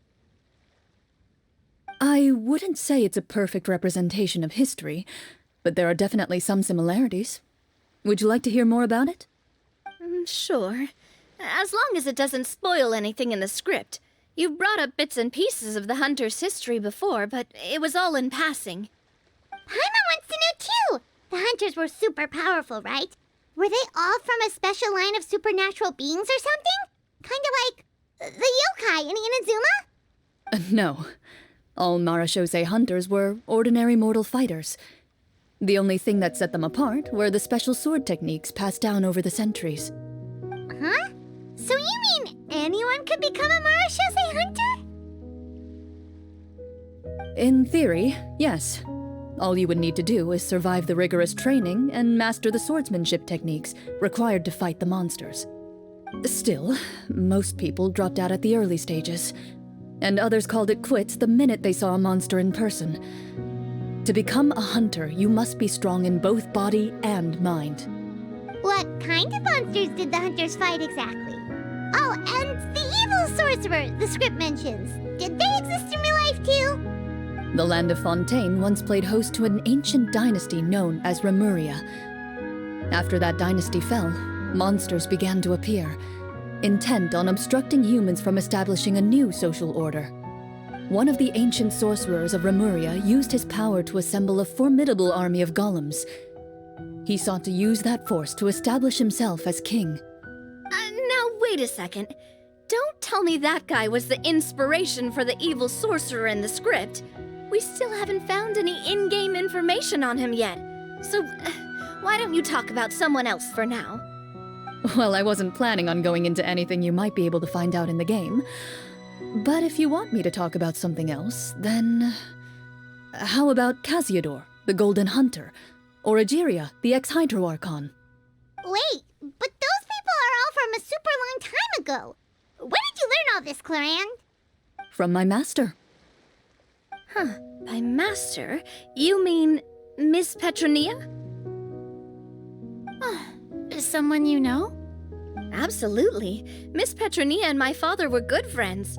Back in the day, she would often bring Clarande over to play, but then... Let's not get off topic. Anyway, back to what I was saying. Responding to Egeria's call, a number of warriors followed Casiodor into battle against the monsters. This group of warriors, under Casiodor's leadership, became known as the Marechaussee Hunters. Yet, as Fontaine entered an era of peace, their work gradually became obsolete. The Marechaussee Phantom, originally an association made up of hunters, eventually came to be predominantly comprised of Melusines. Ah, I see. That explains why most of the people in the script have forgotten the hunters or think of them as nothing more than a legend. Is that really a bad thing, though? It can get tough always being the one shouldering everyone's expectations. Depends on who you ask, I suppose. If the name of the organization no longer commands respect, investigative work is bound to suffer. Speaking of investigations, which problem should we tackle first? Monsters or evil sorcerer? I vote monsters. That's the main duty of the hunters, right? We can come back to the sorcerer later. Well said, Miss Farina. Plus, if the sorcerers really are the masterminds behind this whole thing, defeating the monsters could give us some clues on their intentions as well. What about you, partner? What do you think?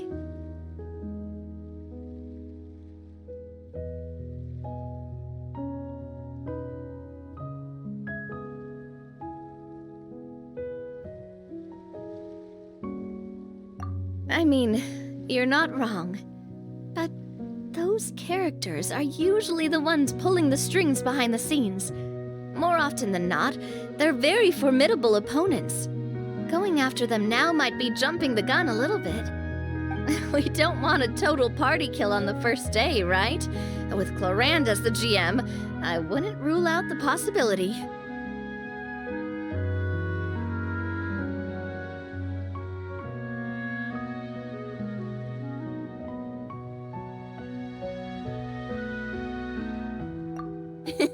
Then it's settled. Let's go hunt some monsters. All right. After some discussion, you decide to turn around and head out of the city.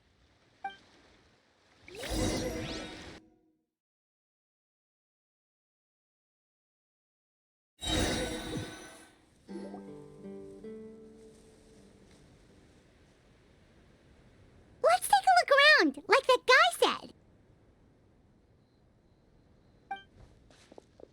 You there! Outsiders, halt! Who's there? An armored man approaches you. He has a tall, muscular build and a determined expression in his eyes. Just one look, and you can tell he's fought in his fair share of battles.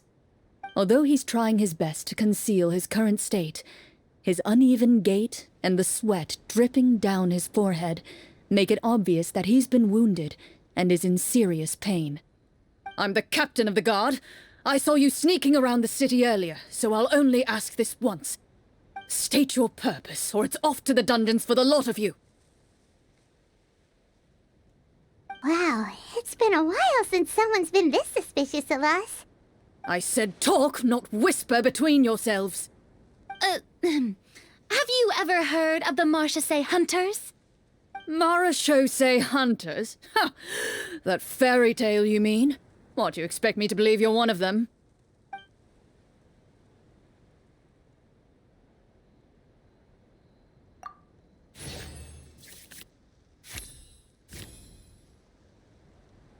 While everyone is talking, you begin to carefully observe the captain's mannerisms. Every so often, you see him glance toward a particular direction, with a pained expression on his face, as if an invisible thread is tying him to an unknown place. As you follow his gaze, you vaguely recall that the location he seems fixated on is known for its difficult terrain. Any battle that breaks out in a place like that is likely to be prolonged and devastating. Wait, is that where the monsters are? Outside the forest, in the area with the difficult terrain? The captain is taken aback by your sudden question. Still, his shock only lends credence to your theory. You're looking to fight the monsters? Well, we're Marchese Hunters after all. You could say that's basically our job. He shakes his head and continues to regard you with skepticism. In the end, he decides to inform you of the locations where the monsters have appeared. Those monsters aren't easy to deal with, but if you insist on going, I won't stop you either. I just hope all the guards will be able to come back to their families alive. I wish you the best of luck.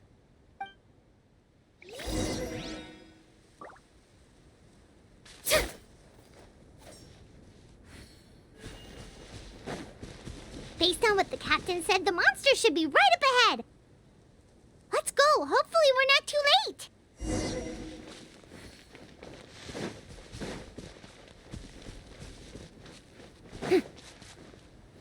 As you approach the battlefield, you see numerous people lying by the side of the road. They appear to be dressed like guards. Their faces are filled with desperation and terror. Some are screaming and cursing in vain, as if still trying to banish the monstrosities they saw from their minds.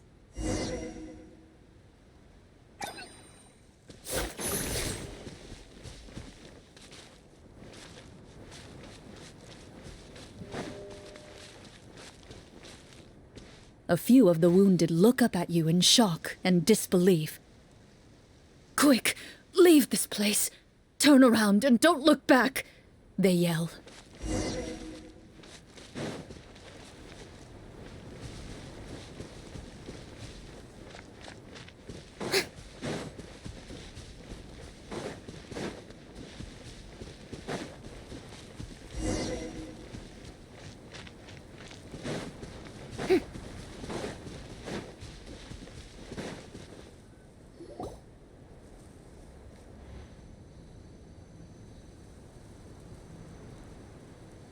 This is the place he mentioned, right? You see broken iron swords scattered all around you, and downed trees riddled with terrifying claw marks. All the signs point to one thing. A truly devastating battle just took place here. Be on your guard, everyone. The monsters might still be around. Before you can finish your sentence, you hear rustling sounds from the surrounding bushes. The monsters have emerged. They close in on you without fear. You get the impression that, in their bloodthirsty eyes, you're just another meal for them to devour. A little help here! This thing wants to eat Paimon! Your battle round begins now.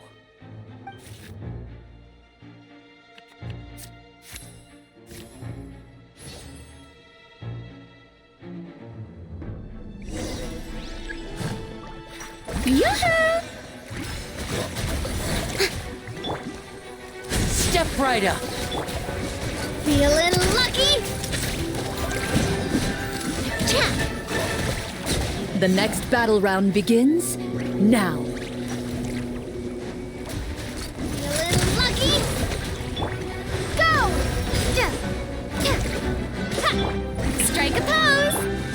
Disappear!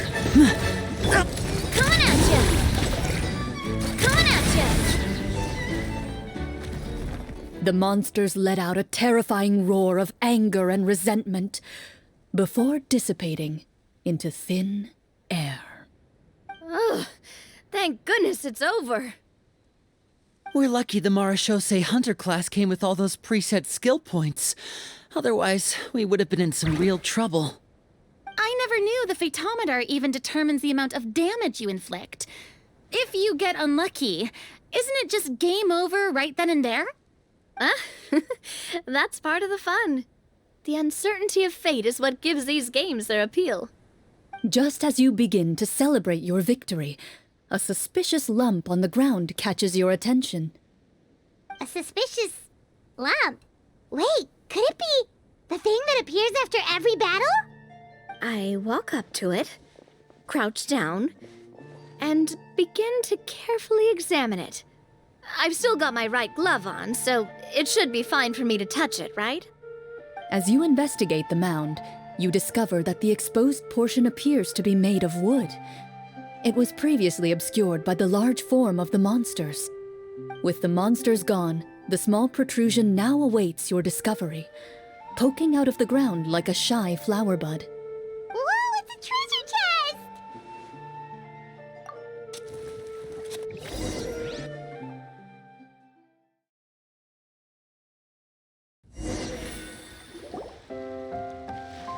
With everyone's help, you successfully excavate the wooden chest from the ground. Even without opening it, you can tell from the mora and jewels scattered around the chest that it must contain quite the fortune. Makes sense. We worked hard for this. Let's open it and we can share what's inside. I can understand your excitement, Paimon, but think about it. Doesn't it seem like there are people out there who need this treasure more than us? Yeah. Think about all the people suffering in the capital, or all those guards who got hurt fighting the monsters. Wouldn't it be better if we gave the treasure to them? Wait, is that how it works?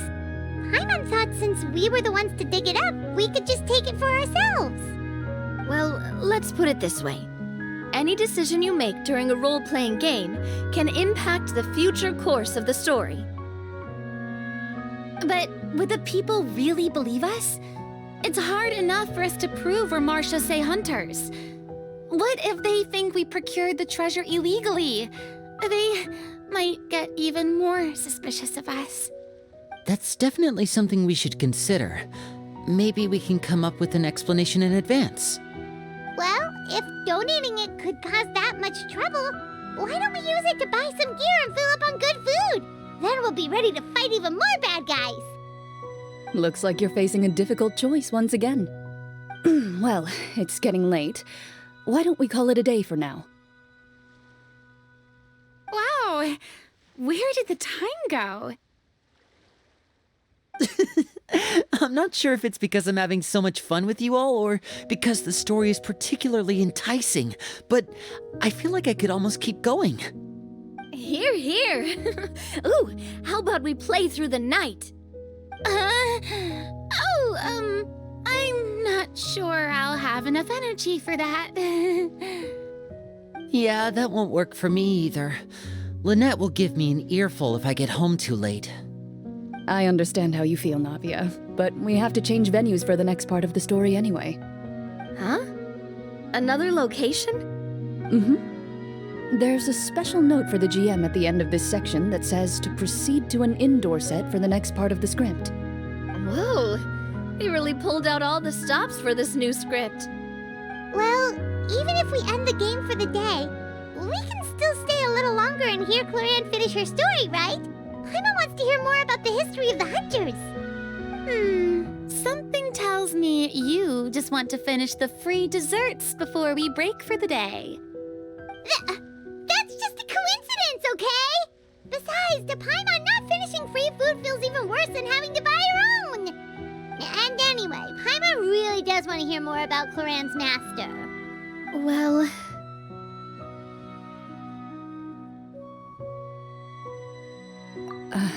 It's nothing. I appreciate the concern, but it's all in the past. It won't do any harm to share these things now.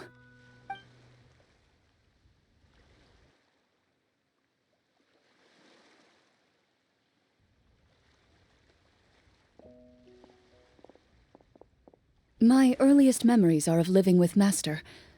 According to her, she saved me from certain people of ill repute.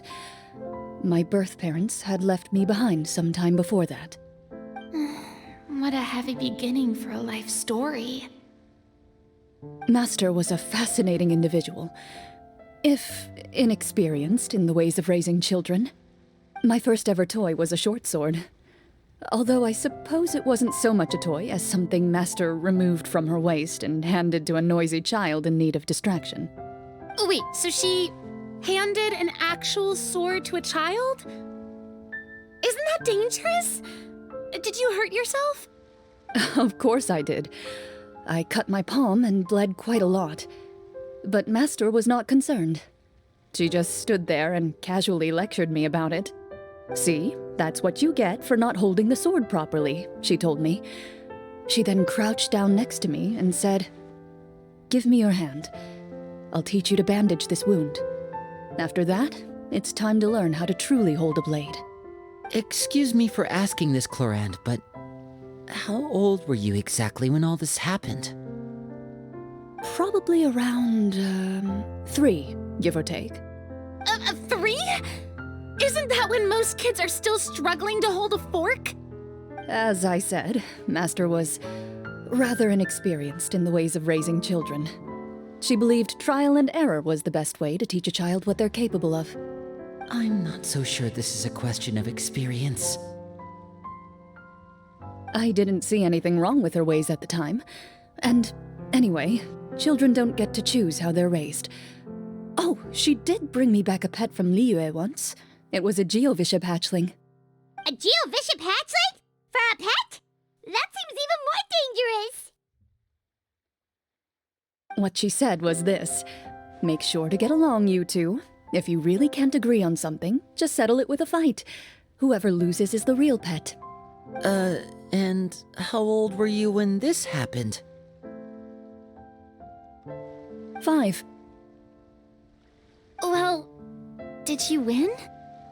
No, I lost. So you're saying you actually became the Geovishap's pet? Yes, but only for a week. By the end of that week, I defeated it in combat, and we've shared a cordial relationship ever since. That really doesn't sound like the kind of childhood someone should have. Later on, I gradually understood that Master most likely didn't know any other way to raise a child. She was a Marachose hunter, but I never heard her bring up her own parents. Thanks to her, I learned how to navigate the forest by the age of 6, and could hunt monsters in the wild by myself the year after that. Even though the training she subjected me to was strict, she always made sure to take me traveling when she had the time. We met many of her friends during those days.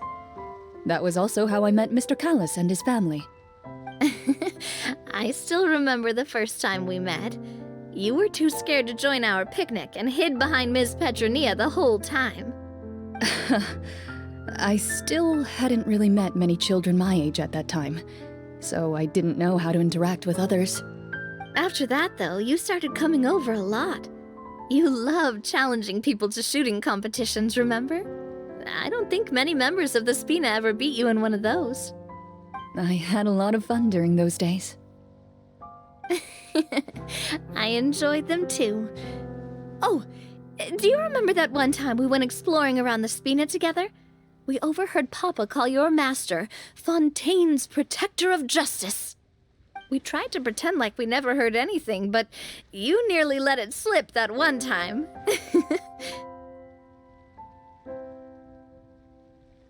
Protector of Justice? Oh, wait, you mean that vigilante hero from 20 years ago? The one who is always active at night? Yep, that would be her. She often would put on a black cloak and go out at night.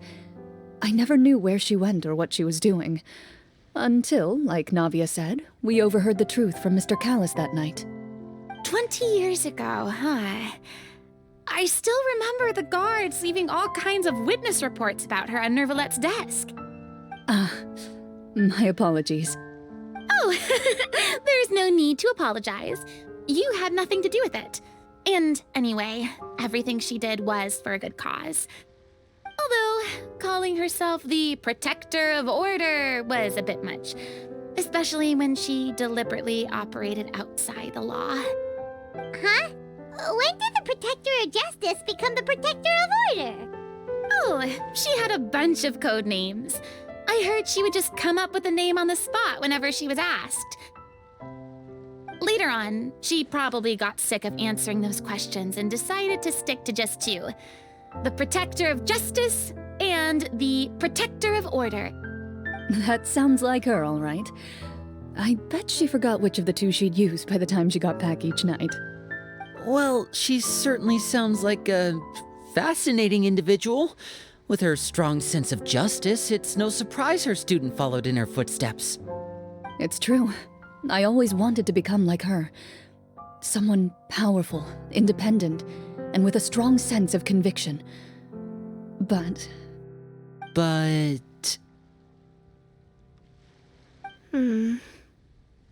She suddenly disappeared the night I turned 10 years old.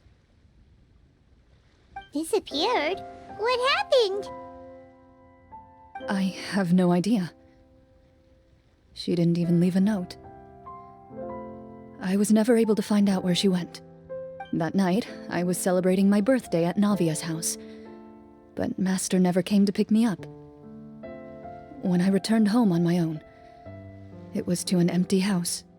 When she still didn't appear after a few days, I went to Mr. Callus's house to ask about her whereabouts, but he only shook his head. Papa probably didn't know either. I know he sent a few people to investigate the matter in secret, but they never found any credible leads. Don't worry, I understand. To be perfectly honest, given Master's personality and way of doing things, it all made a lot of sense. If I had to guess, I'd say she probably used it as an opportunity to force me to become independent. Just like how, when a litter of kittens reaches a certain age, the mother willingly leaves them behind. Were you upset, Clorinde?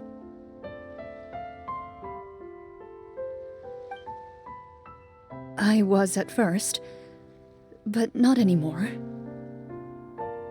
I don't believe Master would suddenly disappear for no reason. There must have been something she just had to do.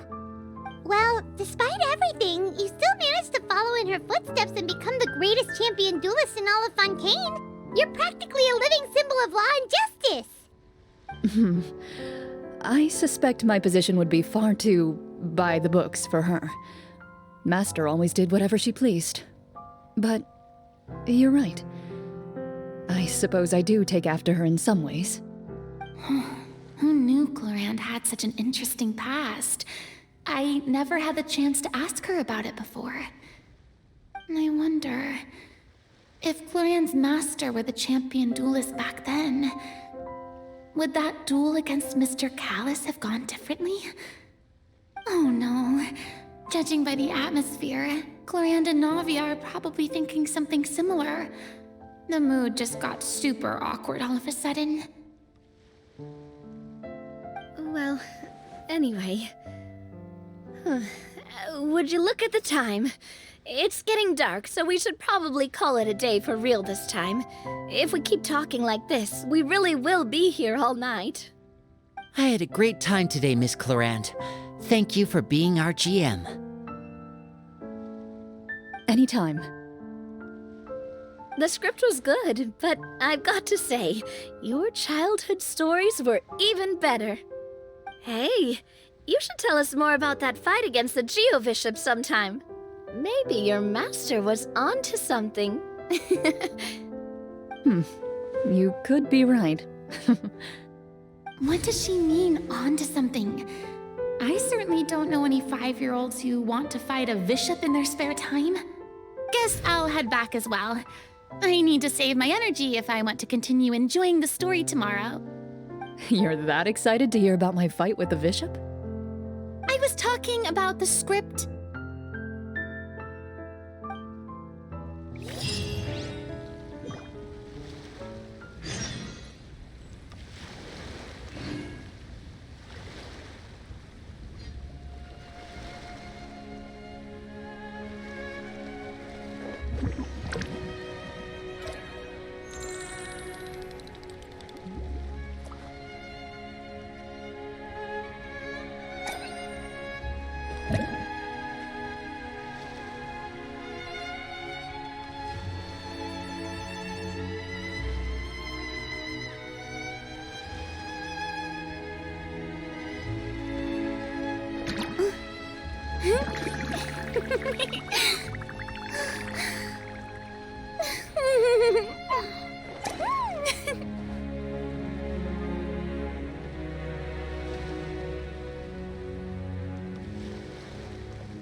Tea parties are a must for the well-mannered.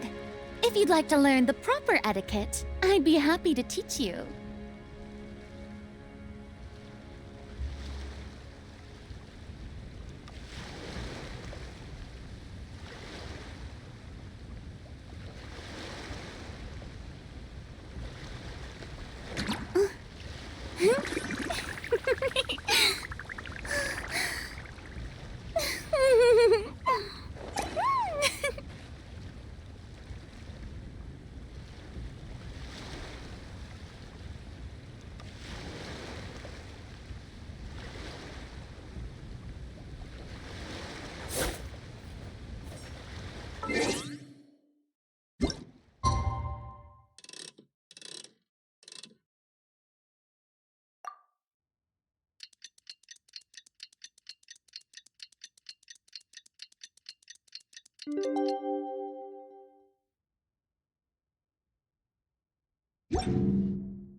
Let's go meet up with the group! Paimon's really looking forward to today's story.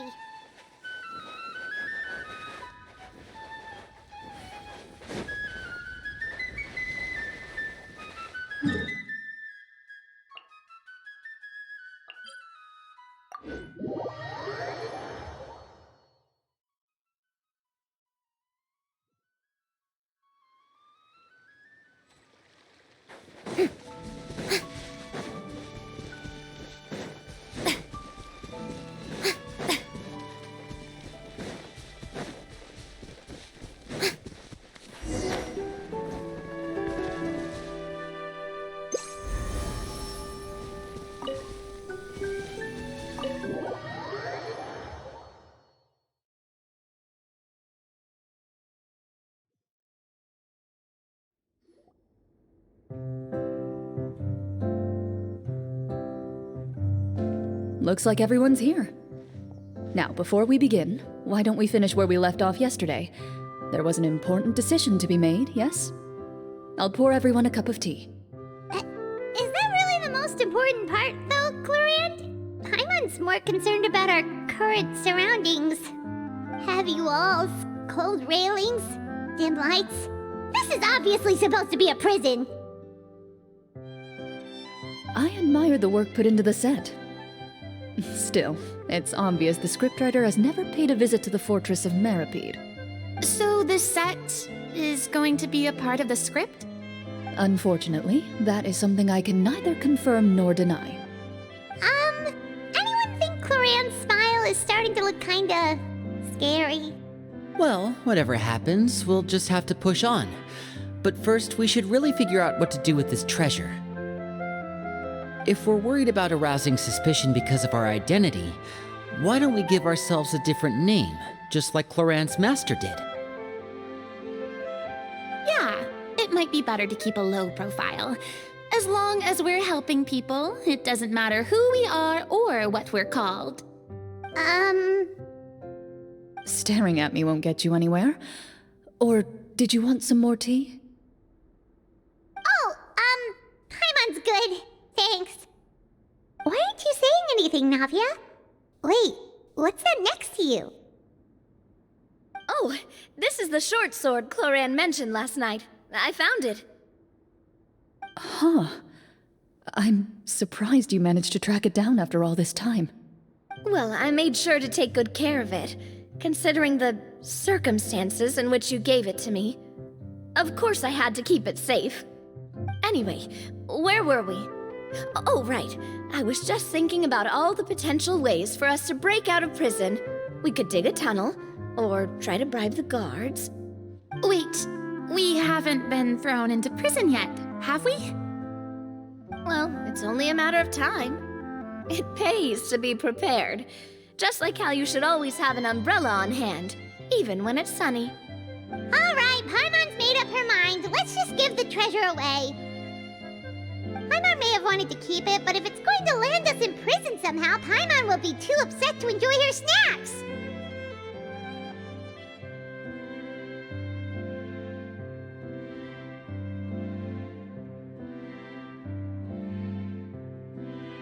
So, you reached an agreement? All right then, we can continue with the story. Oh, and we'll collect all the scattered pieces of treasure on the ground as well. All right.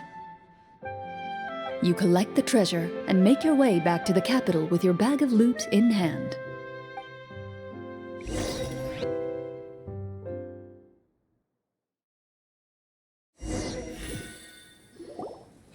The city is still shrouded in a gloomy, oppressive atmosphere, but your spirits are surprisingly high. In places where sunlight struggles to reach, you generously share your wealth with the children, the elderly, and the poor in urgent need of help. Thank you, kind soul. The elderly woman's look of gratitude follows you as you walk away, her eyes never leaving your back until you move entirely out of sight. However, there's still quite a bit of Mora remaining. It appears you haven't made much progress. She's probably trying to tell us to speed this up. We need to hurry up so we can address the sorcerer problem.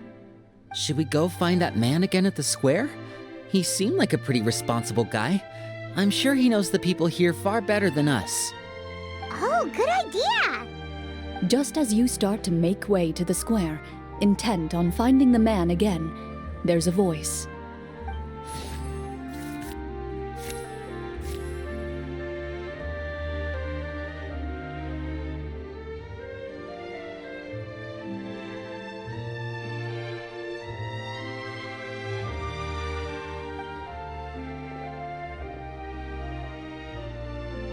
Please wait, distinguished guests. Several strange guards suddenly call out to you. They run forward to meet you and proceed to politely pay their respects. Greetings, gentlemen. Are we being invited for afternoon tea? Surely you jest, my lady. That would not be our place. It is His Excellency the King who requests to meet with you. Please come with us.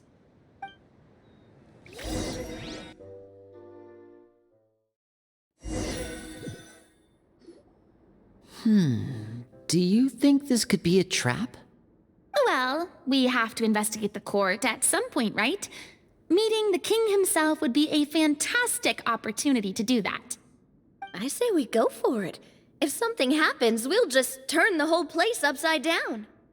That sounds a little intense. After a quick discussion, you nod to the guards and agree to follow. They lead you all the way to the audience hall of the palace.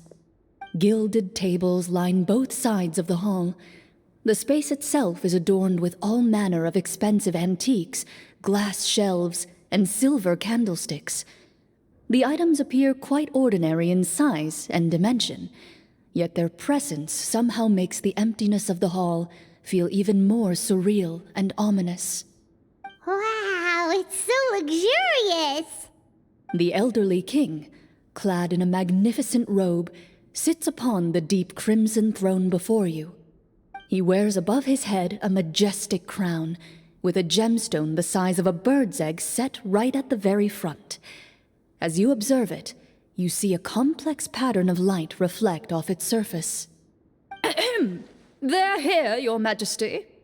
A man dressed in dark clothes, likely a minister, shields his mouth with his hands and bends down to whisper a few words to the king. After a moment, he lowers his hands and stands back up. His gaze shifts to fixate on your group, but he does not move from his place at the king's side. The king does not appear entirely aware of his surroundings.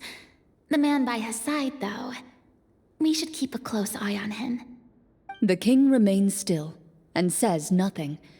The minister is the one who speaks. Esteemed guests, allow me to thank you for coming to our faraway kingdom. Unfortunately, His Majesty the King finds himself quite exhausted from work. So please allow me, his Prime Minister, to welcome you in his stead. I've heard tell that your group, the Marechaussee Hunters, used your exceptional ability with the sword to repel the monsters near the capital. Such a great deed deserves to be rewarded. However, seeing that I was not fortunate enough to observe such a feat with my own eyes, you'll forgive me for seeking to verify the truth by speaking to you myself. Well, we've got nothing to hide. You brought us here to talk, right? So we'll just explain what happened.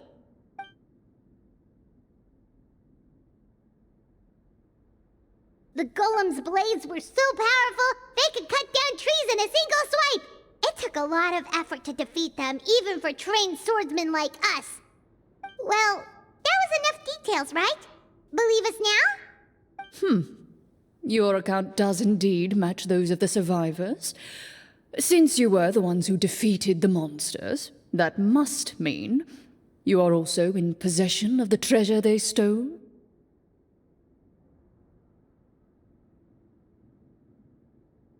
Well, we did take the treasure, but...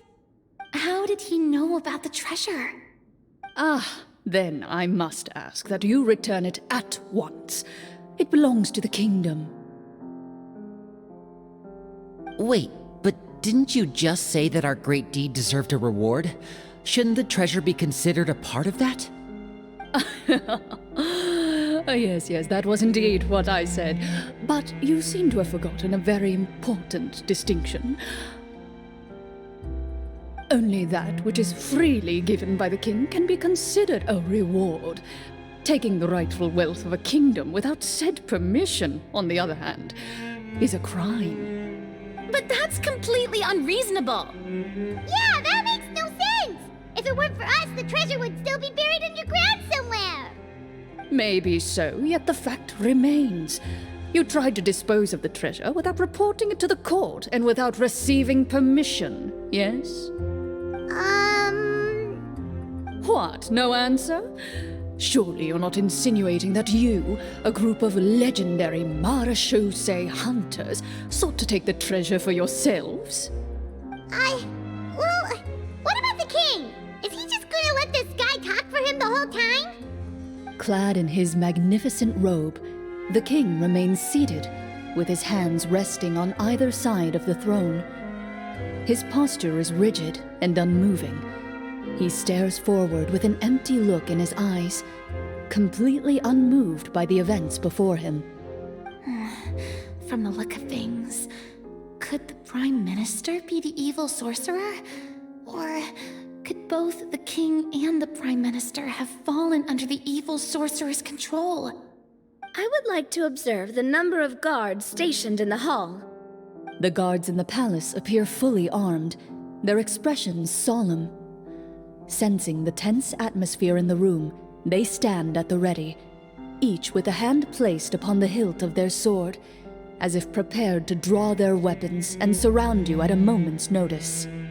Well, there goes my plan to turn the whole place upside down, I guess. It appears we've been visited by nothing more than a group of ill-intentioned imposters. What a pity. Guards, take them away and throw them in the dungeons. Before I decide your fate, however, I must first determine whether you have any accomplices outside the court. Can't we try to slip away? Or maybe start some kind of riot? But if we try to fight the guards right now... Don't worry. At least we figured out who's behind all this.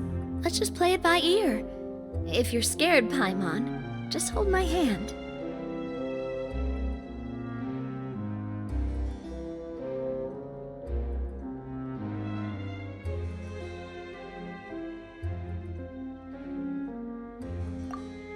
Thanks, you guys. You allow yourself to be led away by guards surrounding you on both sides. It's only when you begin to feel drops of water falling from the dungeon ceiling and smell the stench of death and decay all around you that you finally realize you've stepped into a completely different world. Stay here, and don't try anything funny. The guards lock the cell door and leave without looking back. Wait, sir! Your voice echoes through the dark hall, but the only response you receive is the sound of water dripping from the ceiling. No! What should we do now? Carve out a new path of fate with our own two hands, of course. I draw my weapon. You reach toward your waist, but find nothing there. You now recall that your weapons were confiscated before the guards locked you in the cell. The bag of treasure along with them. What about that knife I hid in my boot? When did you hide it in there? When I was thinking about digging a tunnel. Rejected. You failed to inform the GM of this course of action. Moreover, the guards would have conducted a thorough search before throwing you in prison. And the keys to the cell aren't anywhere to be seen? Correct. You don't even feel a lock hole on the cell door. Well, there goes all our plans. Indeed. Huh? Why are you the one saying indeed? Because that statement holds true for me as well. This is where the script ends. What? But that's a terrible ending! Generally speaking, this should be the point where the scriptwriter gives the players some kind of hint, or gives the GM some kind of code for how to move forward. I mean, maybe they just really wanted us to be immersed in the feeling of being in prison? Like, they'll only show us the way out once we've grown truly and utterly desperate? That is a possibility. If only there were desserts and tea in real prison. Oh, wait, guess it's kind of how the Fortress of Meripede works if you're lucky. Oh, before I forget, Navia, the short sword you had with you earlier. I took a closer look, and the craftsmanship doesn't appear to resemble anything from this era. If I remember correctly, that style was last in vogue several hundred years ago. Wait, Cloran said that sword used to belong to her master, right? Does that mean her master has been alive that long? I doubt it. The way she went about things often made her seem childish more than anything. I'd say the sword was most likely an heirloom passed down over time. Hang on. A precious heirloom passed down to you by your master. And you gave it to me just like that? You weren't worried I might lose it? Master left many things to me when she disappeared.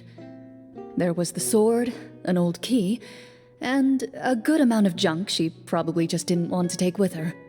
I gave you the sword back then, because I didn't want our friendship to end. Wait, when did this happen exactly? After the duel. Between Mr. Callis and myself. Before that, Clorinde would have meals with us and even stay over at the Spina some days. She was on great terms with Papa as well. After the duel, though, there was a period of time where we simply didn't know how to face each other.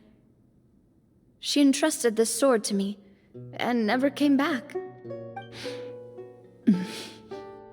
We were both sad, and conflicted, and totally overthinking everything as a result. Whenever I looked at this sword, I couldn't help but wonder. If Miss Petronia had never introduced us to each other at that picnic, maybe part of the sadness I was feeling could have been avoided. Back then, it felt like I hadn't just lost a father, but a close friend as well. No one can change the past. The most important thing is that you two found your way back to each other and can enjoy things like this together. Yep, you're right. I'm sorry, you two. I didn't mean to bring up any sad memories. Think nothing of it. No one here is at fault.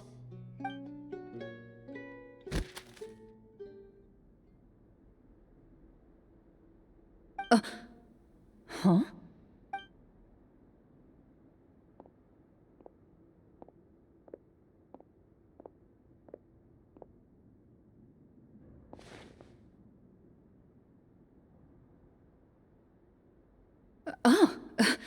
Looks like the next part of our script is here.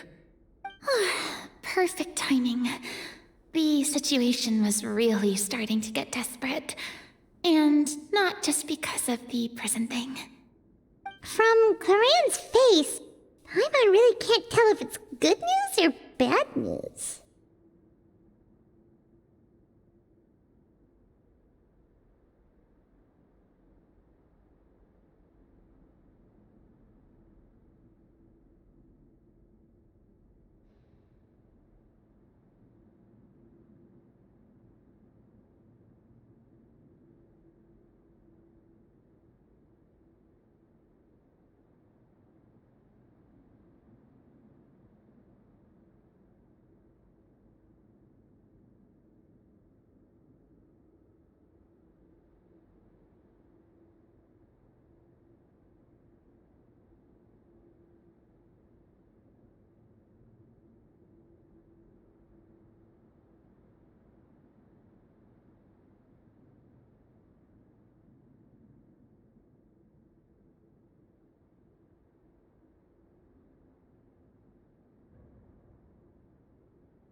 Water continues to drip from the ceiling.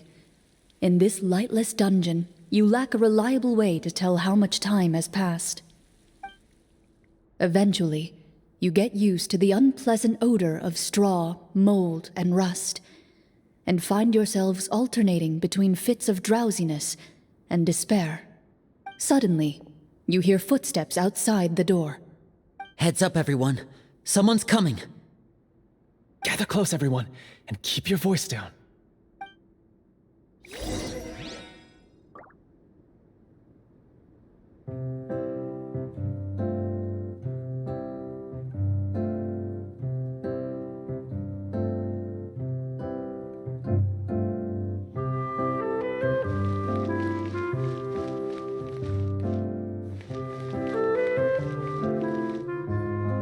Who are you? I work as a guard in these dungeons, but my true identity is the same as your own. I'm also a marechaussee hunter. Huh? Shh. I've already sent away the other guards, but if we make too much noise... I understand, but how can we be sure we can trust you? The king has issued a formal decree. In light of the irrefutable proof of your crime, you're to be executed before tomorrow's sunrise. If you want to escape, it has to be now. Executed? We barely did anything! Monsters appearing at the same location as the treasure. Could this entire thing have been a trap? There will be time for speculation once we're out of here. As for my identity, I have no way to prove that to you just yet. Infiltrating the capital was difficult, and finding a chance to speak with you has taken a lot out of me. I could go on, but I think we can all agree that now is not the time for details.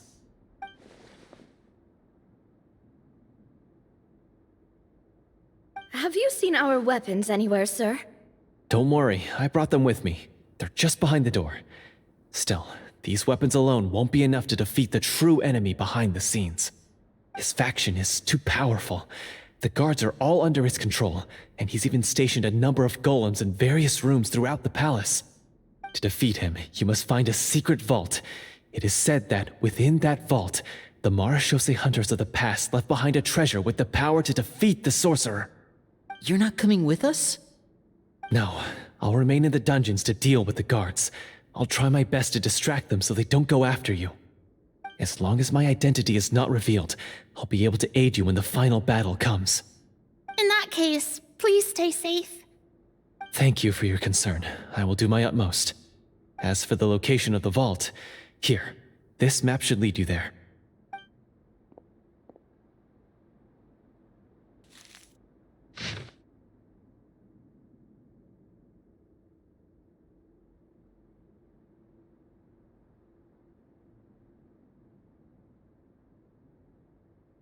Got it.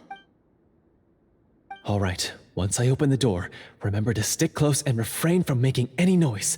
I'll lead you out of here as quickly as possible. You now have the chance to restore the honor and legacy of the marechaussee hunters. So please, get out there and reclaim what's ours. And be sure to exercise caution. With the help of the guard, you successfully escape the dungeons. Your sense of despair and anxiety both seem to fade as you continue your quest.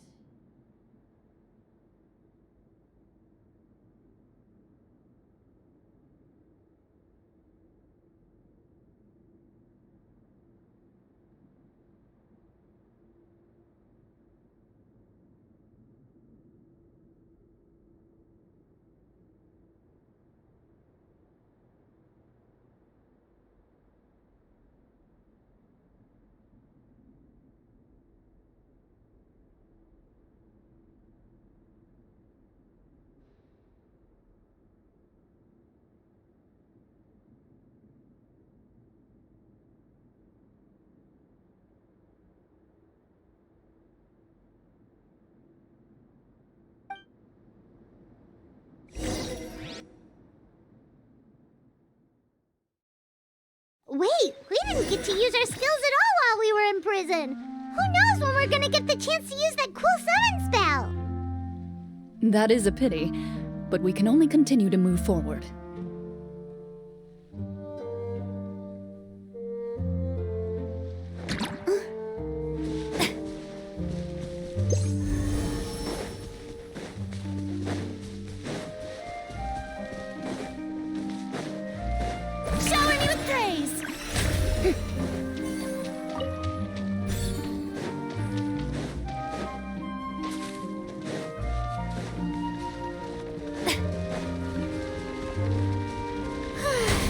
Right here, right now. Emerge. Scatter! Stray clouds converge!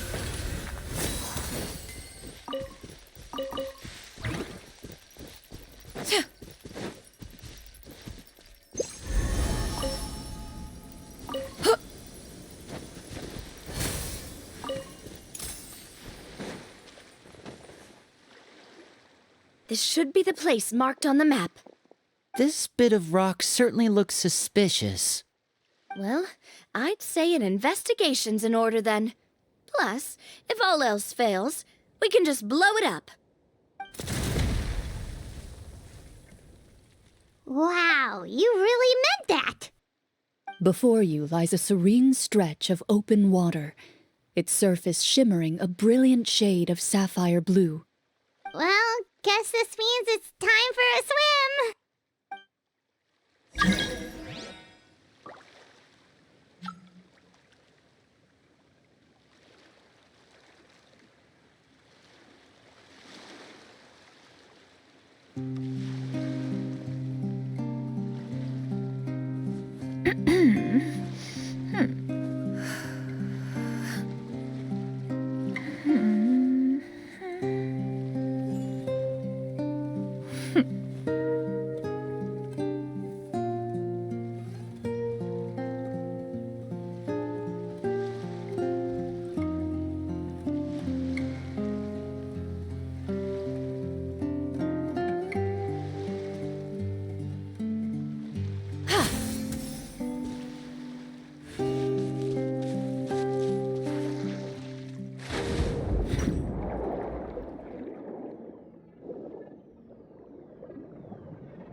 What's the matter?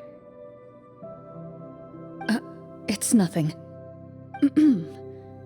As you step into the cave, you find yourself in an eerily quiet space. Before you lies a narrow passageway that appears to trail off endlessly into the distance.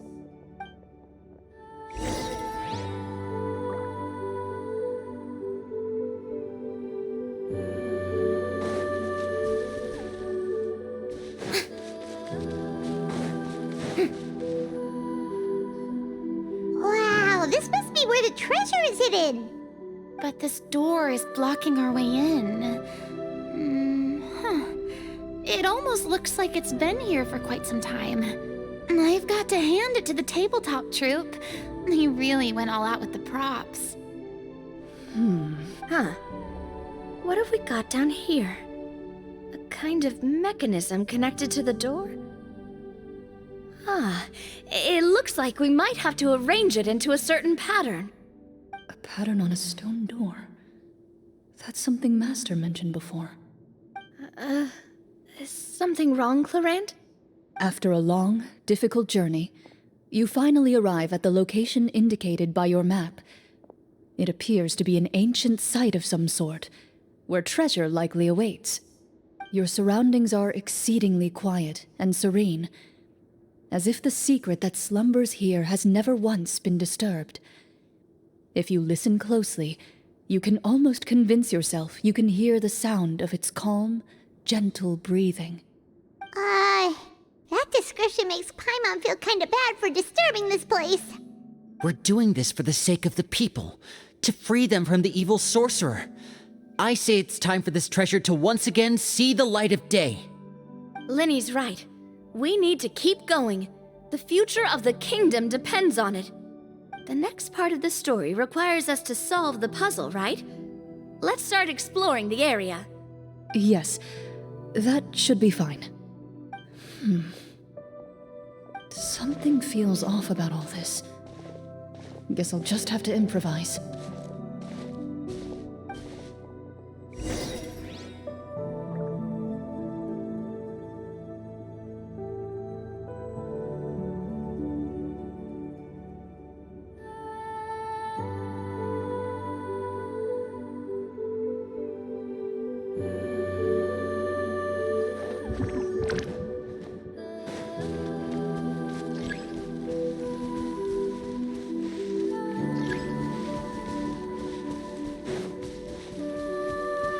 I found something! Found something here, too.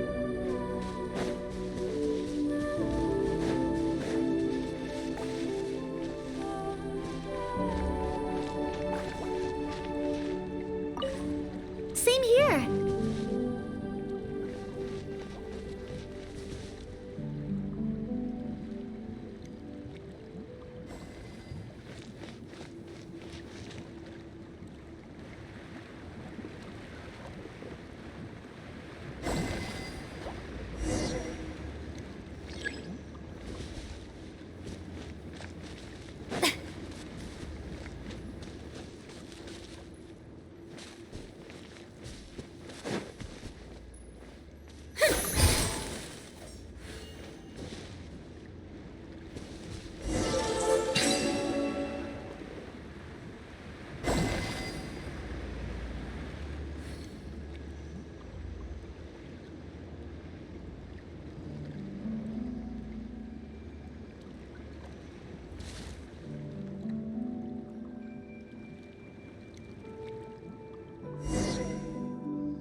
It worked! Something just appeared. Some kind of new mechanism, maybe? By solving the puzzles, you prove yourselves worthy of inheriting the secrets of the past. At the end of each puzzle, you're rewarded with With? a key. Oh, it must be the key to the big door. Huh? This is one of the Marechaussee Hunter keys that are passed down from generation to generation. It looks just like the one Master passed down to me. It is said that 4 keys in total are required to form the final, complete key. And it seems like we just collected 3 of them. That must mean... Huh? What's wrong? You hear a few strange noises. Suddenly, all the torches in the ruin go out at once. Huh? What's going on? Did we fall into another trap? For the sake of immersion, please close your eyes, everyone. Without the torches, the space is now completely dark, and you cannot see anything.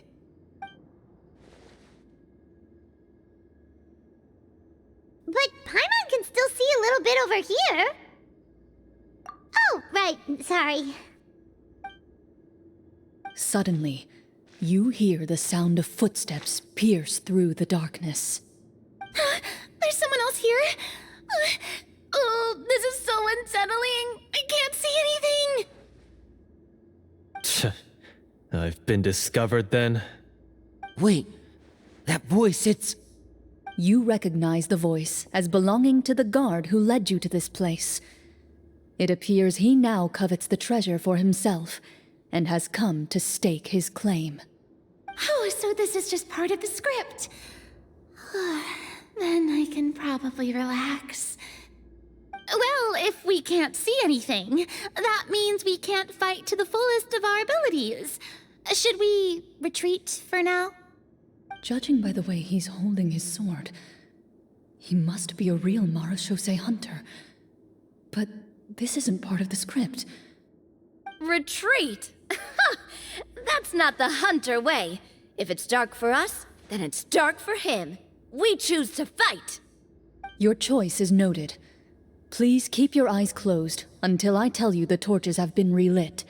This battle will be in the dark. You got it! Well then, let us begin.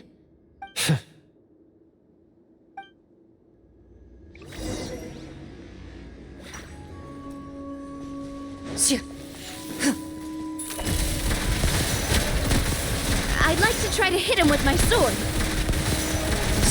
Your strike is successful. Ha! You're facing a veteran marechaussee hunter. You don't stand a chance.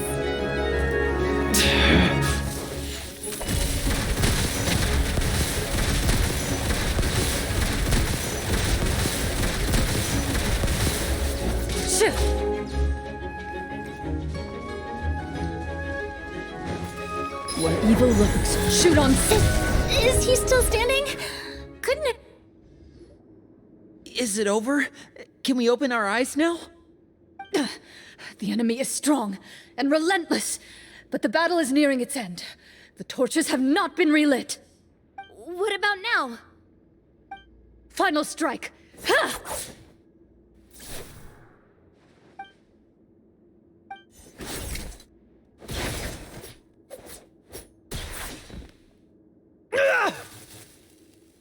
Oh, well, did we get him? Glorianne? Warm fire flickers across the walls once more.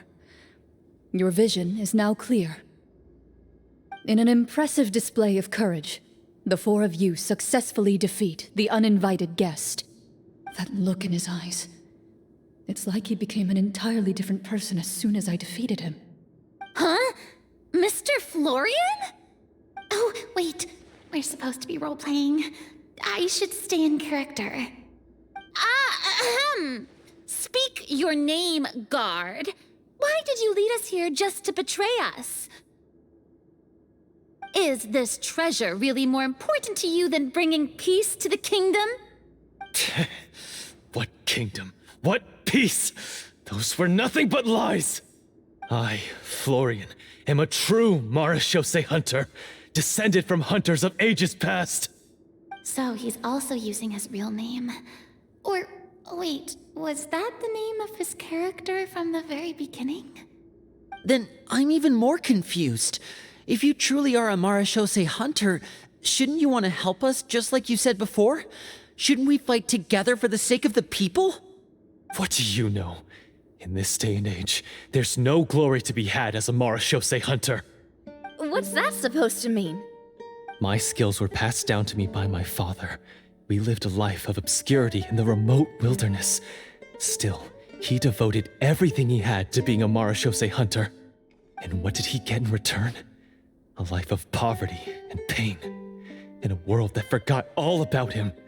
When he died, not a single person came to mourn his passing.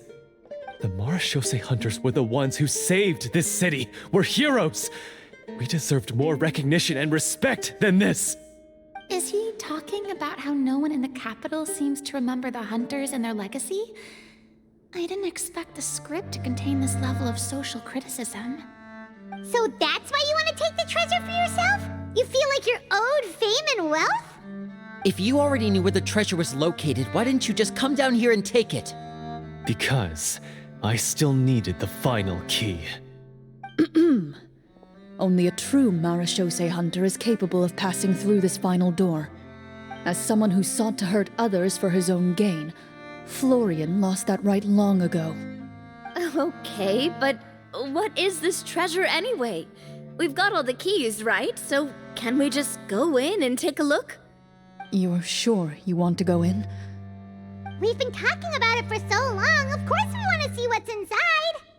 And we've already defeated Florian, right? So he won't try to take it from us anymore. Pesky brats. Watch yourself. Then let's open the door together. All right. Your choice of action is confirmed.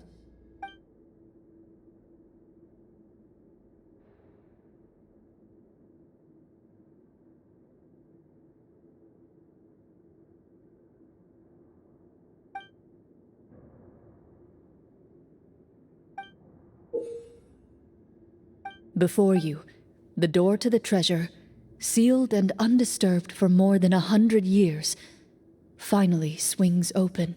You hear the shrill wail of the door hinge as it rotates for the first time after years of disuse. Almost like a sleeping giant letting out an extended yawn. You get the impression that the secrets buried behind this door might be just as heavy as the sound you just heard. It's open! Come on, let's go in! Paimon wants to see what's inside! Ooh, me too!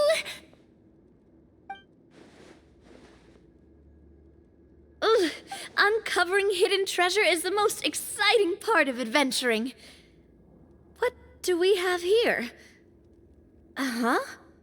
A stone tablet? And some shabby weapons? You call this a treasure vault? Looks more like an abandoned warehouse! Maybe the troop ran out of budget at the end? They provided a super immersive experience at the beginning only to drop the ball at the most important part? They could have at least filled this place with cardboard Mora or something! Wait, I get it now. Paimon, this is the real Marachose Hunter treasure. Huh? This is it?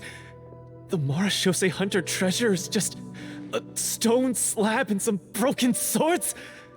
I can't believe it. I refuse to believe it!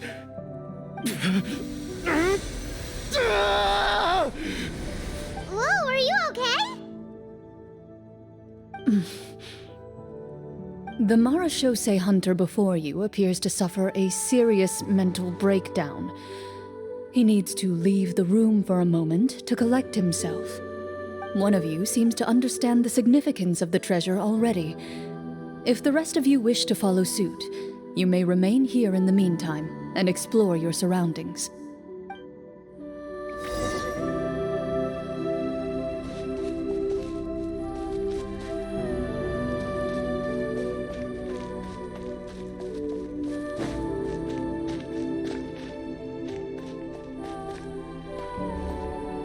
Walter.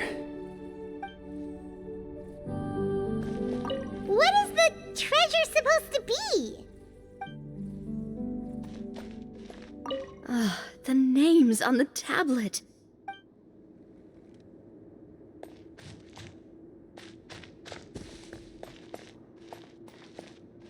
The old and broken weapons.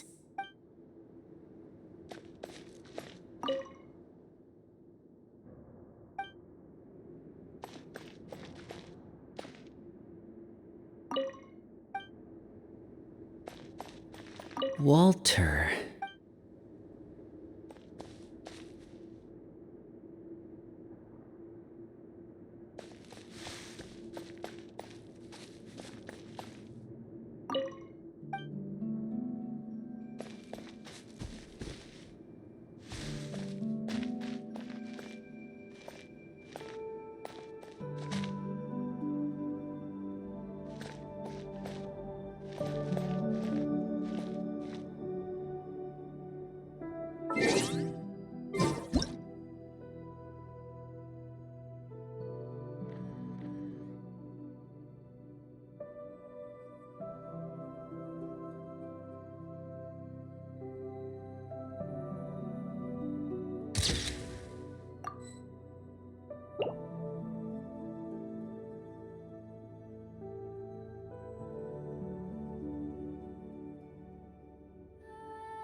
So, how are you doing?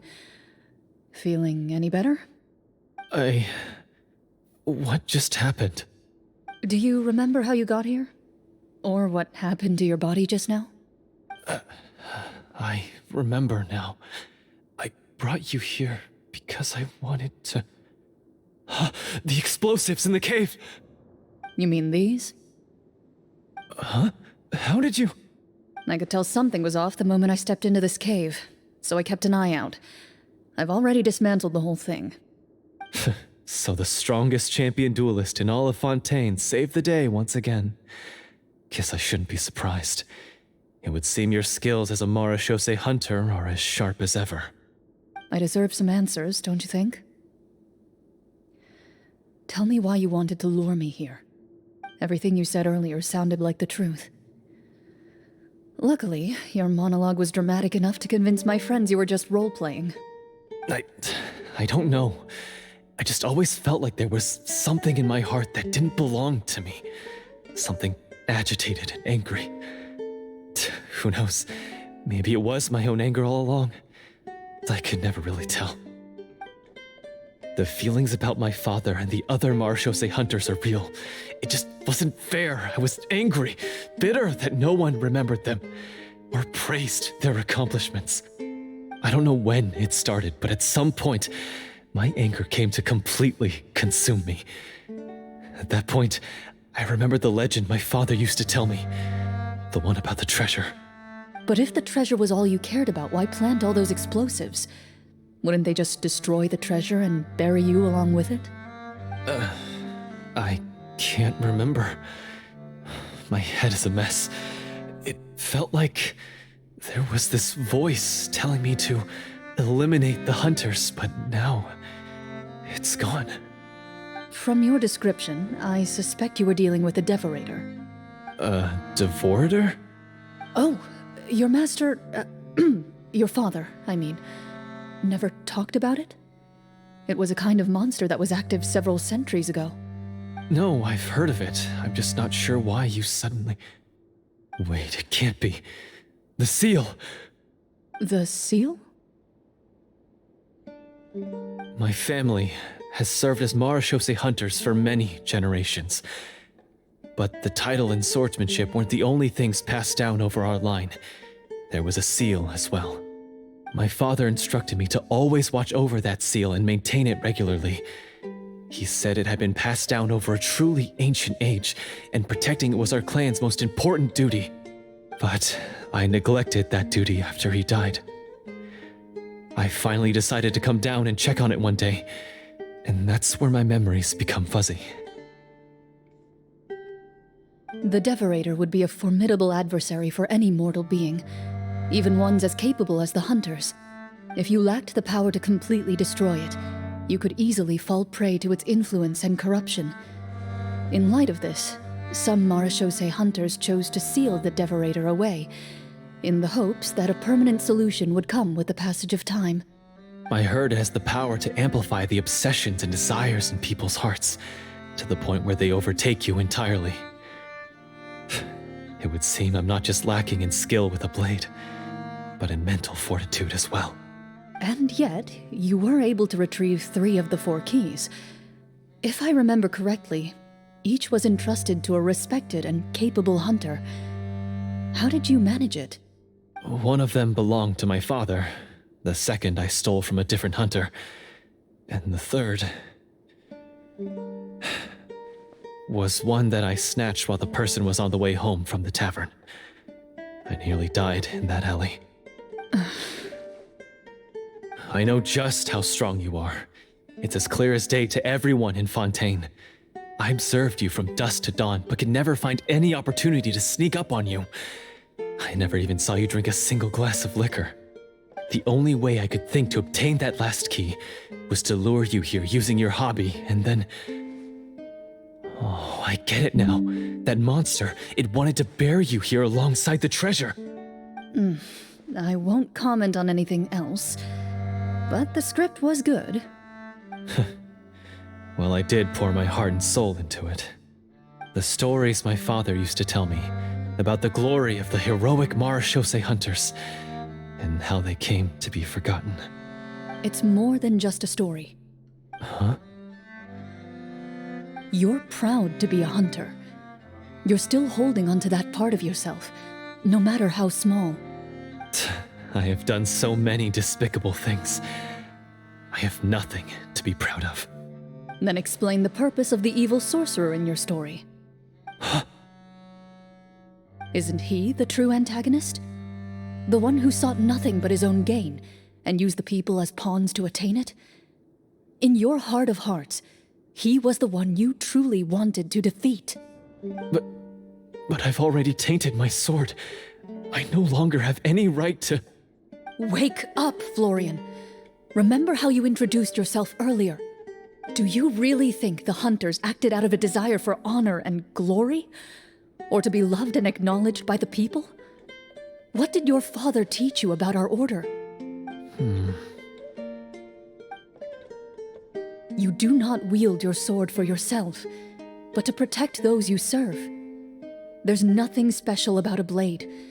It's the intentions of the wielder that matter above all else. Do you still not understand? Even after seeing the treasure for yourself? The contents of that room, they represent the true legacy the hunters left behind. You're right. I am a Marashose hunter. It's time for me to redeem, no, to finally serve the people I vowed to protect all along.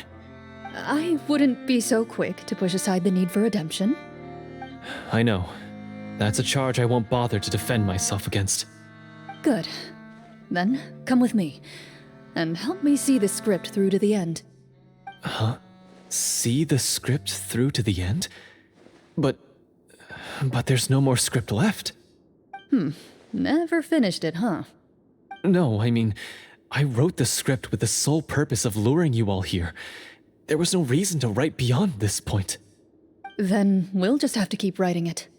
The evil sorcerer still needs to be defeated. You mean the Devorator? Are you saying I have to make up the rest of the script as we go along? Is that really so hard? You've already written most of it. Surely you can write an ending where the hunters win and justice prevails. I'll be there to help you too. You aren't afraid your party will fall into danger? I know what my friends are capable of, and they're all quite skilled. Besides, I need their help. Then, are you going to tell them the truth about all this? I don't intend to spoil the fun. Sometimes, protecting dreams and fantasies is more important than exposing the truth. Don't you think?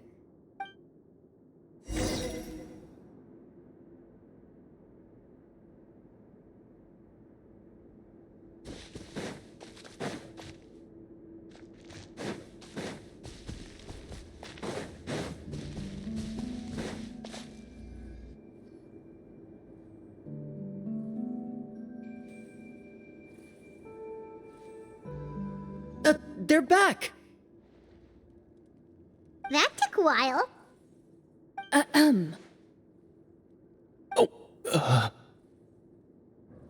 Ahem!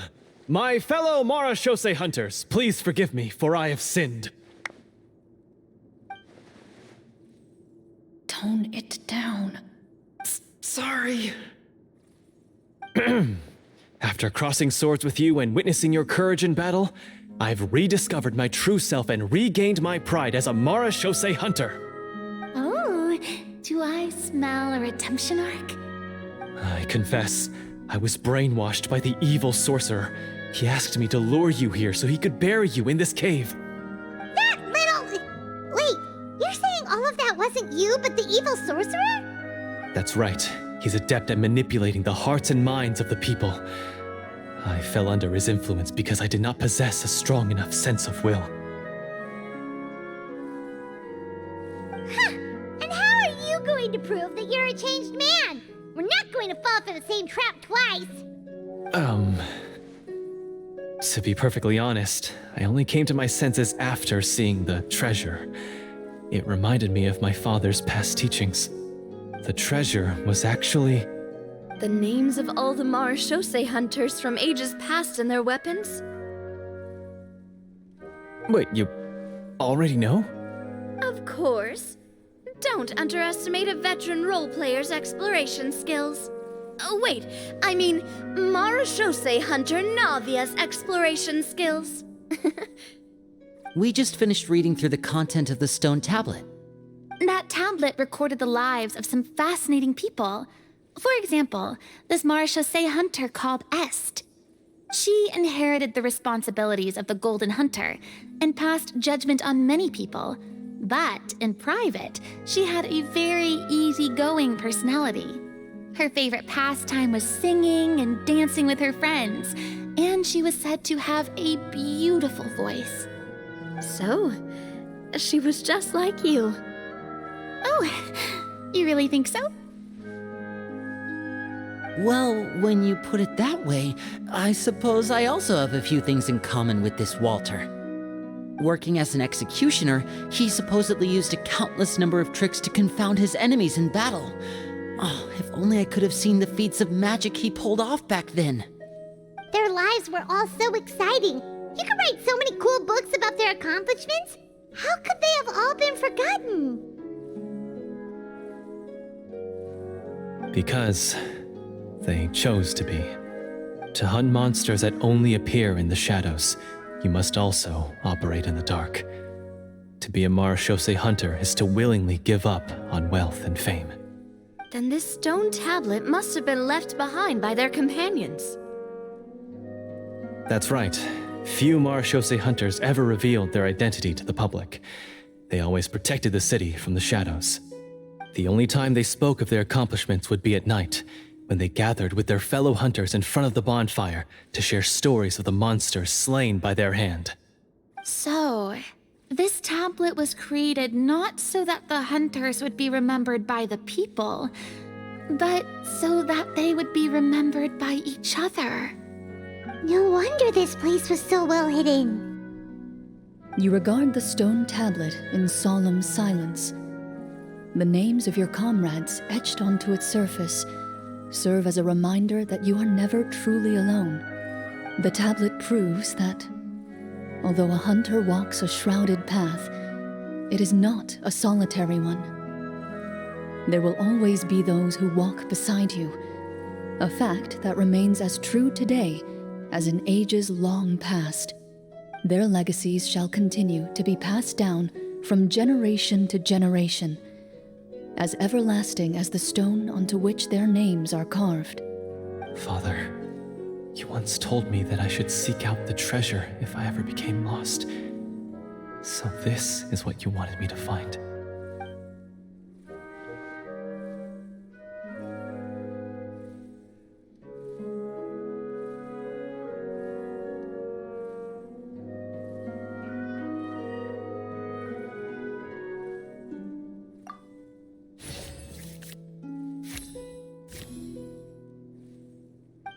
His eyes are sincere, and his words ring true.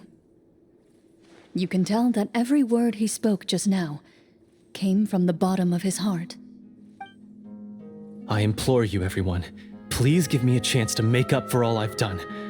Allow me to fight alongside you and defeat the evil sorcerer that threatens the peace and prosperity of everyone in this kingdom. Well, I say we let you join. Sounds good to me too. Everyone makes mistakes. What matters is what you do to make up for them. I have no objections, but Mr. Florian, do you even know how to defeat the evil sorcerer? When he took over my mind, I gained some insight into his thoughts. Every time I thought of the treasure, he reacted with a strong sense of fear. Huh? He's afraid of the treasure? But there's nothing here except some broken weapons and the stone tablet. What if the secret's hidden inside these weapons? GM, permission to investigate.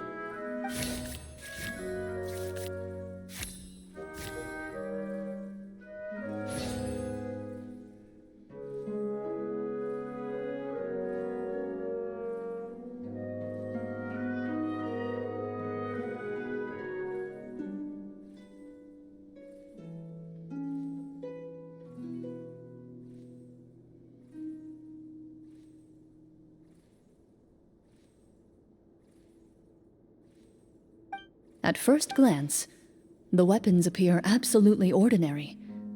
But as you observe them, you notice a faint energy emanating from within. These blades have slain countless monsters. Though it's been a long time since they were used in battle, their edges remain sharp, as if they're simply waiting for the next worthy hunter to carry on their legacy. So basically, take these with us, right? I'll take this weapon, since it used to belong to Est. Maybe it'll find comfort in being held by someone who appreciates the arts. Ah, good idea. I'll take Mr. Walter's bow then. From one archer magician to another.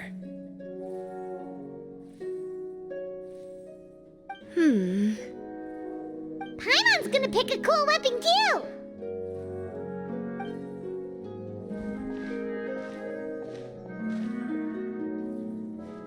As you grip your weapons, you can almost feel the will of past hunters coursing through your being.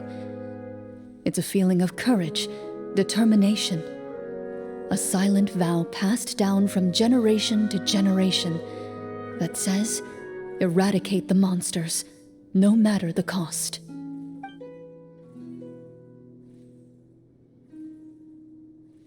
Mr. Florian, do you know where to find the evil sorcerer? I was able to see his surroundings when our minds were connected. I believe he's currently hiding out at the church in the kingdom. We must be extremely careful.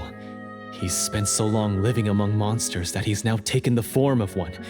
He will not be easily defeated. Then why don't we explore some more and try to find some higher level gear? We don't want to just fight him and lose, right? Oh, No, we have to strike now. He was greatly weakened when I managed to break out of his control. If we let him rest, he might have time to escape. I agree with Mr. Florian. We've got to act while we have the advantage. Don't forget, the people of the capital are counting on us. Yeah, now that we've got a plan, there's no point in waiting. The longer this drags on, the worse it will be for everybody. Yes, that's what's called...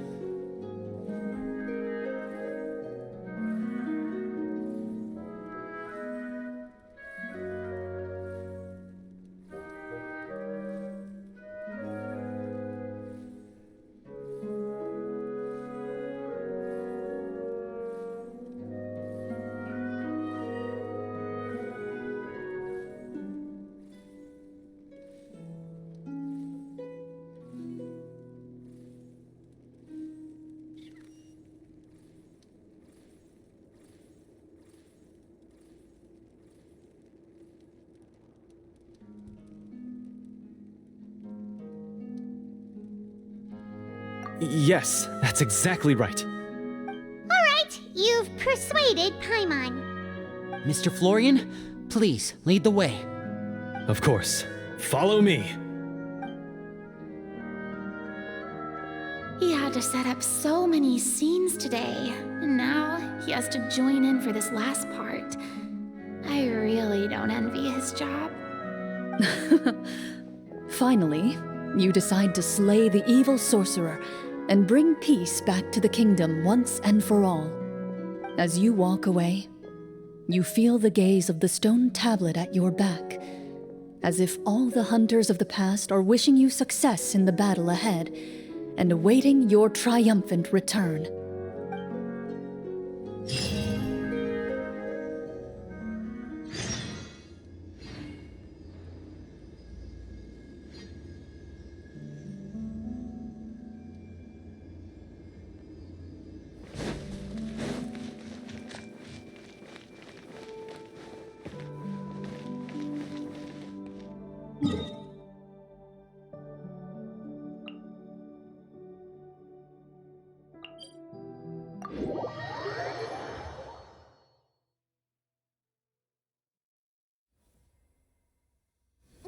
It's pouring out here!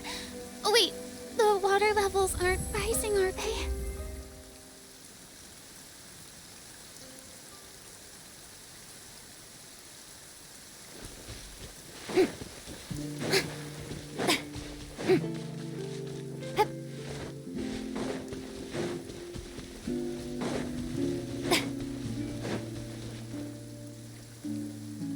Finally, you arrive at the church Florian described.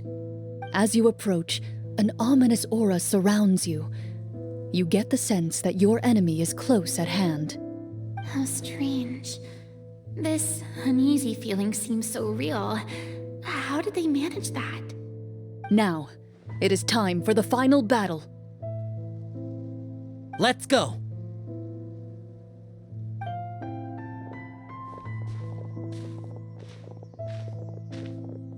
Florian, wait. What's wrong? I think you should wait outside. You've already been corrupted by the Devorator once. It could easily re-enter your mind and take control of your body. I don't think it's a good idea for you to be this close. If it corrupts you again, it's possible you might take on a new form entirely. That's exactly why I have to go. Why I should be at the very front. You mean... Yes. I intend to lure it into my body. That's too risky. If things get out of hand, I might have to kill you. Do you understand how dangerous this is? I understand, but if I do this, you'll have a clear and visible target. The Devorator will have a hard time passing up a chance to enter a body it knows how to control. You won't have to worry about any of your friends being taken over. You're not like me, Miss Corinde. You're a just and powerful Marechaussee hunter. The monster broke free due to my error. It's only right that I shoulder the responsibility for its destruction. This is... something that I have to do. Consider it a duel to restore my honor. My only request is that you give it your all.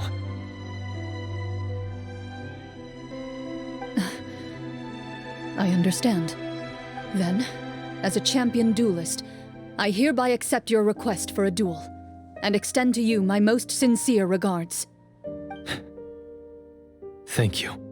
The battle is now upon us. Let the Devorator once again tremble under the blade of the Marechaussee hunters.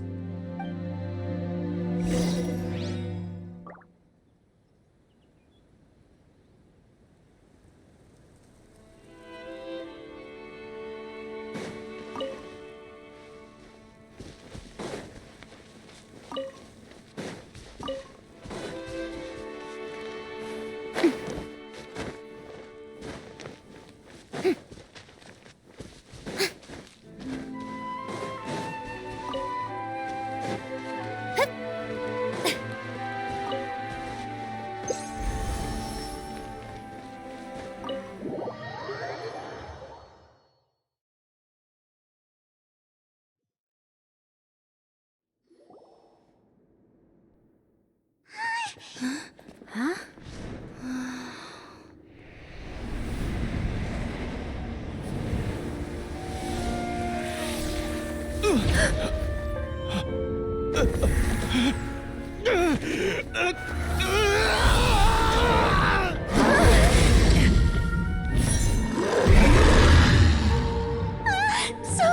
So lifelike!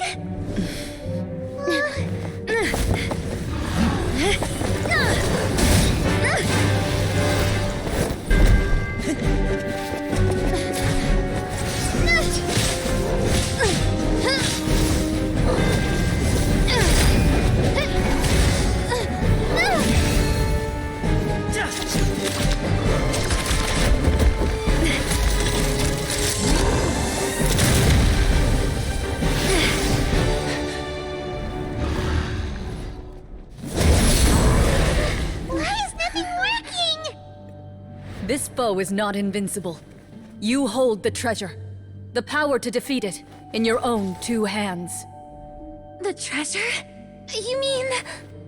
The names! It's the Marechaussee hunters' names! How are we supposed to... You forget, Paimon? There's still one skill we saved until the very end. Hunters fight not for fame, but to aid the people whenever they are summoned. Walter the Marechaussee Hunter, master of 1,000 tricks, executioner of the Phantom Hunters, I call for aid! Est, the Marechaussee Hunter, inheritor of Cassiodor's will, judge of the Shadow Hunters. Answer my call!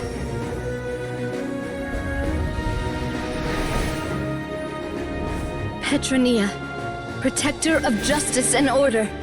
The hunter I respect the most. Thank you for saving my friend, the best one I'll ever know. Please, lend us your strength!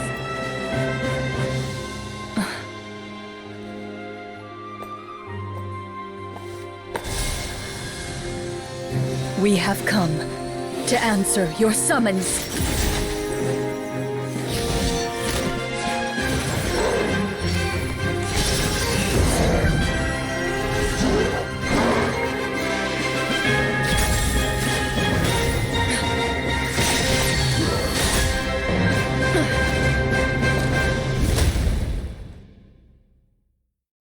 And so, the monsters were eradicated, and the sorcerer was defeated.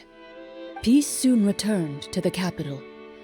Those in the court, manipulated by the sorcerer, also recognized the errors of their ways. Some remembered the names of the heroes who saved their kingdom, but others simply continued their lives none the wiser. Such is the story of the Marechaussee Hunters. They pursue the phantoms in the darkness and exterminate all who pose a threat. They will always protect the city and those within it, even should all memory of their accomplishments be forgotten by the very people they serve. I am assuming we've finally reached the end of the script. Yes, you've reached one of the better endings. It's a pretty solid story overall. I thought it was just an ordinary adventure at first, but the further we got into it, the more impressed I became with the production and the plot. That final battle especially. All the effects were super realistic. Oh, right. Yeah, totally. That's a really good point. I never expected the weapons we picked up from that vault would have that kind of effect. Yeah, mine nearly scared the daylights out of me when it started glowing. I took a good look at it after we got out, but I don't think it ever lit up again. Oh, we should probably give these props back, right? I'll just leave mine here. Did you have a good time? Of course. Let me know if another script like this comes around. Sure, no problem. Then I'll head back for now. I think I need some time to fully digest everything that just happened. Once Mr. Florian is awake, please pass on my regards to him. He must be extremely exhausted to have passed out cold like that. You're right. He's had a lot to deal with. Well, see you all some other time. Toodaloo!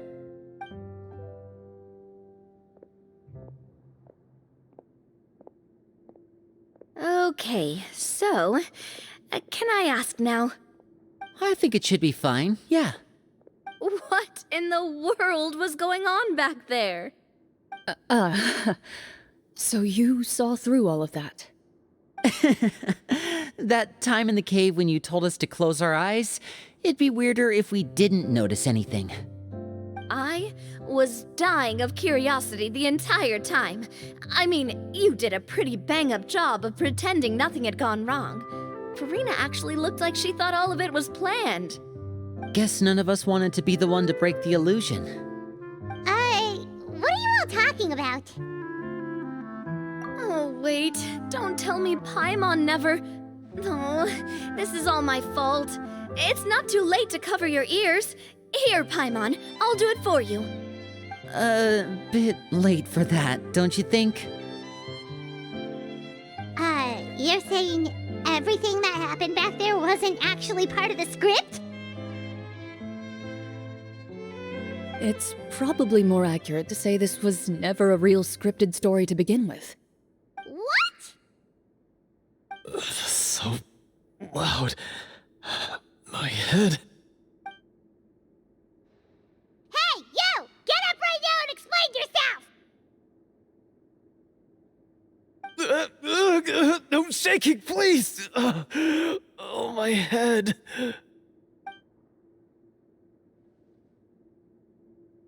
Did Paimon just hear that right? You guys made up that whole last part on the spot? It's not nice to lie to people, but Paimon's got to admit, that was a really good story, Florian. Oh, and nice improvisation, Florian!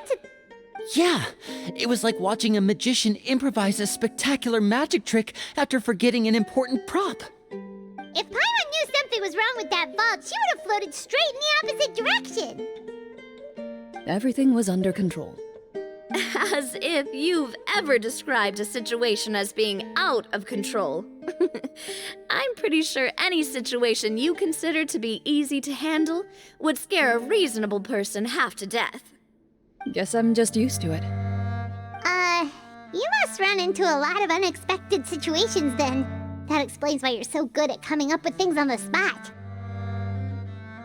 As for you, Florian, I know there's no excuse for what I did. I'll turn myself into the guards at once, confess my crimes, and accept any punishment that comes my way. I would say you've already suffered more than enough.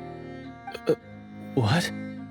You may have been blinded by fame and fortune in the beginning, but your actions during the final battle had proven you to be a true Marechaussee hunter. You'll be far more used to the city above ground than below. Your job as a hunter is more important. But... Of course, you'll still need to take the keys and pay a personal visit to the 2 hunters you wronged. Prepare to accept any terms they give you as well. Yes, of course. As far as I'm concerned, though, your showing in the duel was enough to prove your honor. Then I'll do exactly as you said. I'll go return those 2 keys right now. Thank you so much, everyone. I'll do my best to prove myself worthy of the second chance you've given me. I swear this on my name and honor as a Marechaussee hunter. Until we meet again, everyone.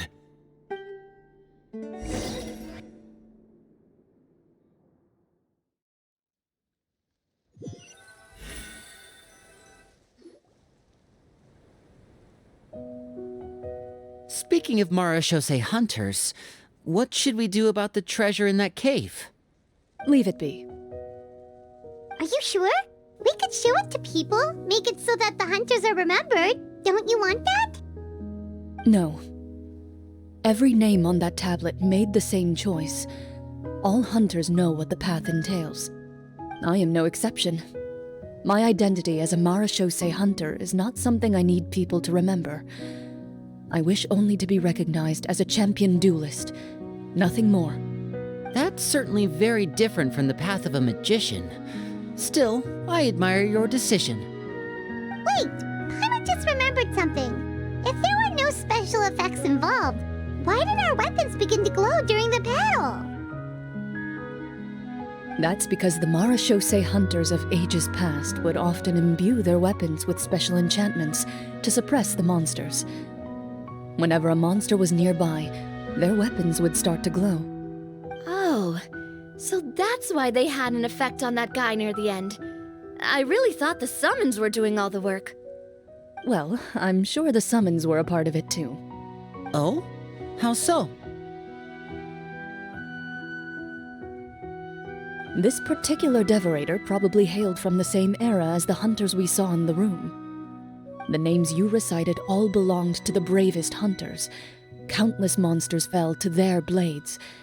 That's likely why the devorator visibly reacted when you said them out loud. So the names held the power all along! Navia, everything you said during your summon. Huh? Oh, I meant what I said. I mean, it was true to my character, so yeah, I'm glad you heard it. Just don't make me repeat myself. It's embarrassing. I really appreciated those words. All right. Don't get all sentimental on me. Anyway, let's not talk about that anymore. I'm going to go on ahead. Don't fall too far behind now. She ran off! I should probably head back as well. This story was truly incredible. I might have to spend the whole night telling my siblings all about it. Goodbye.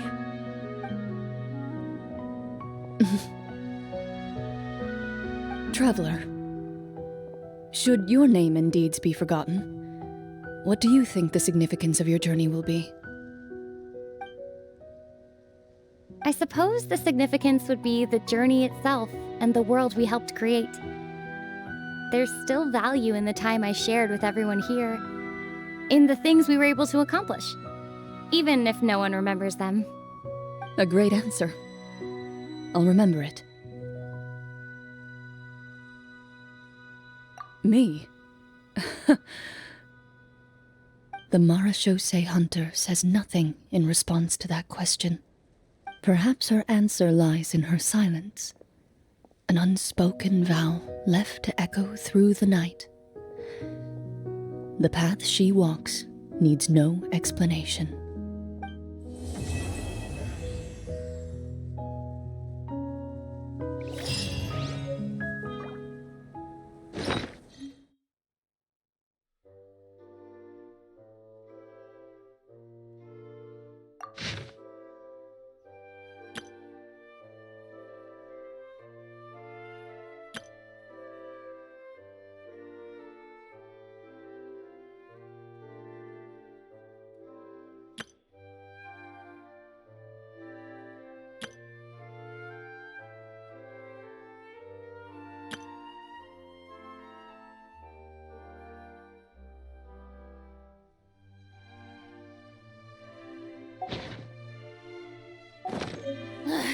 Boring!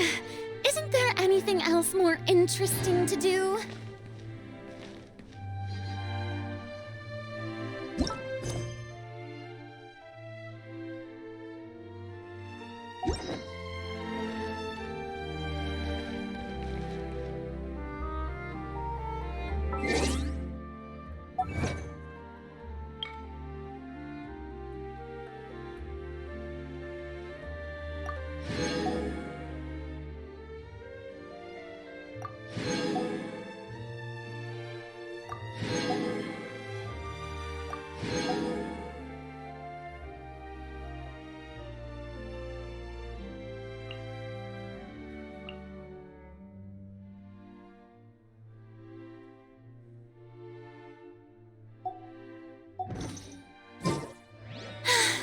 Being too popular can be such a hassle.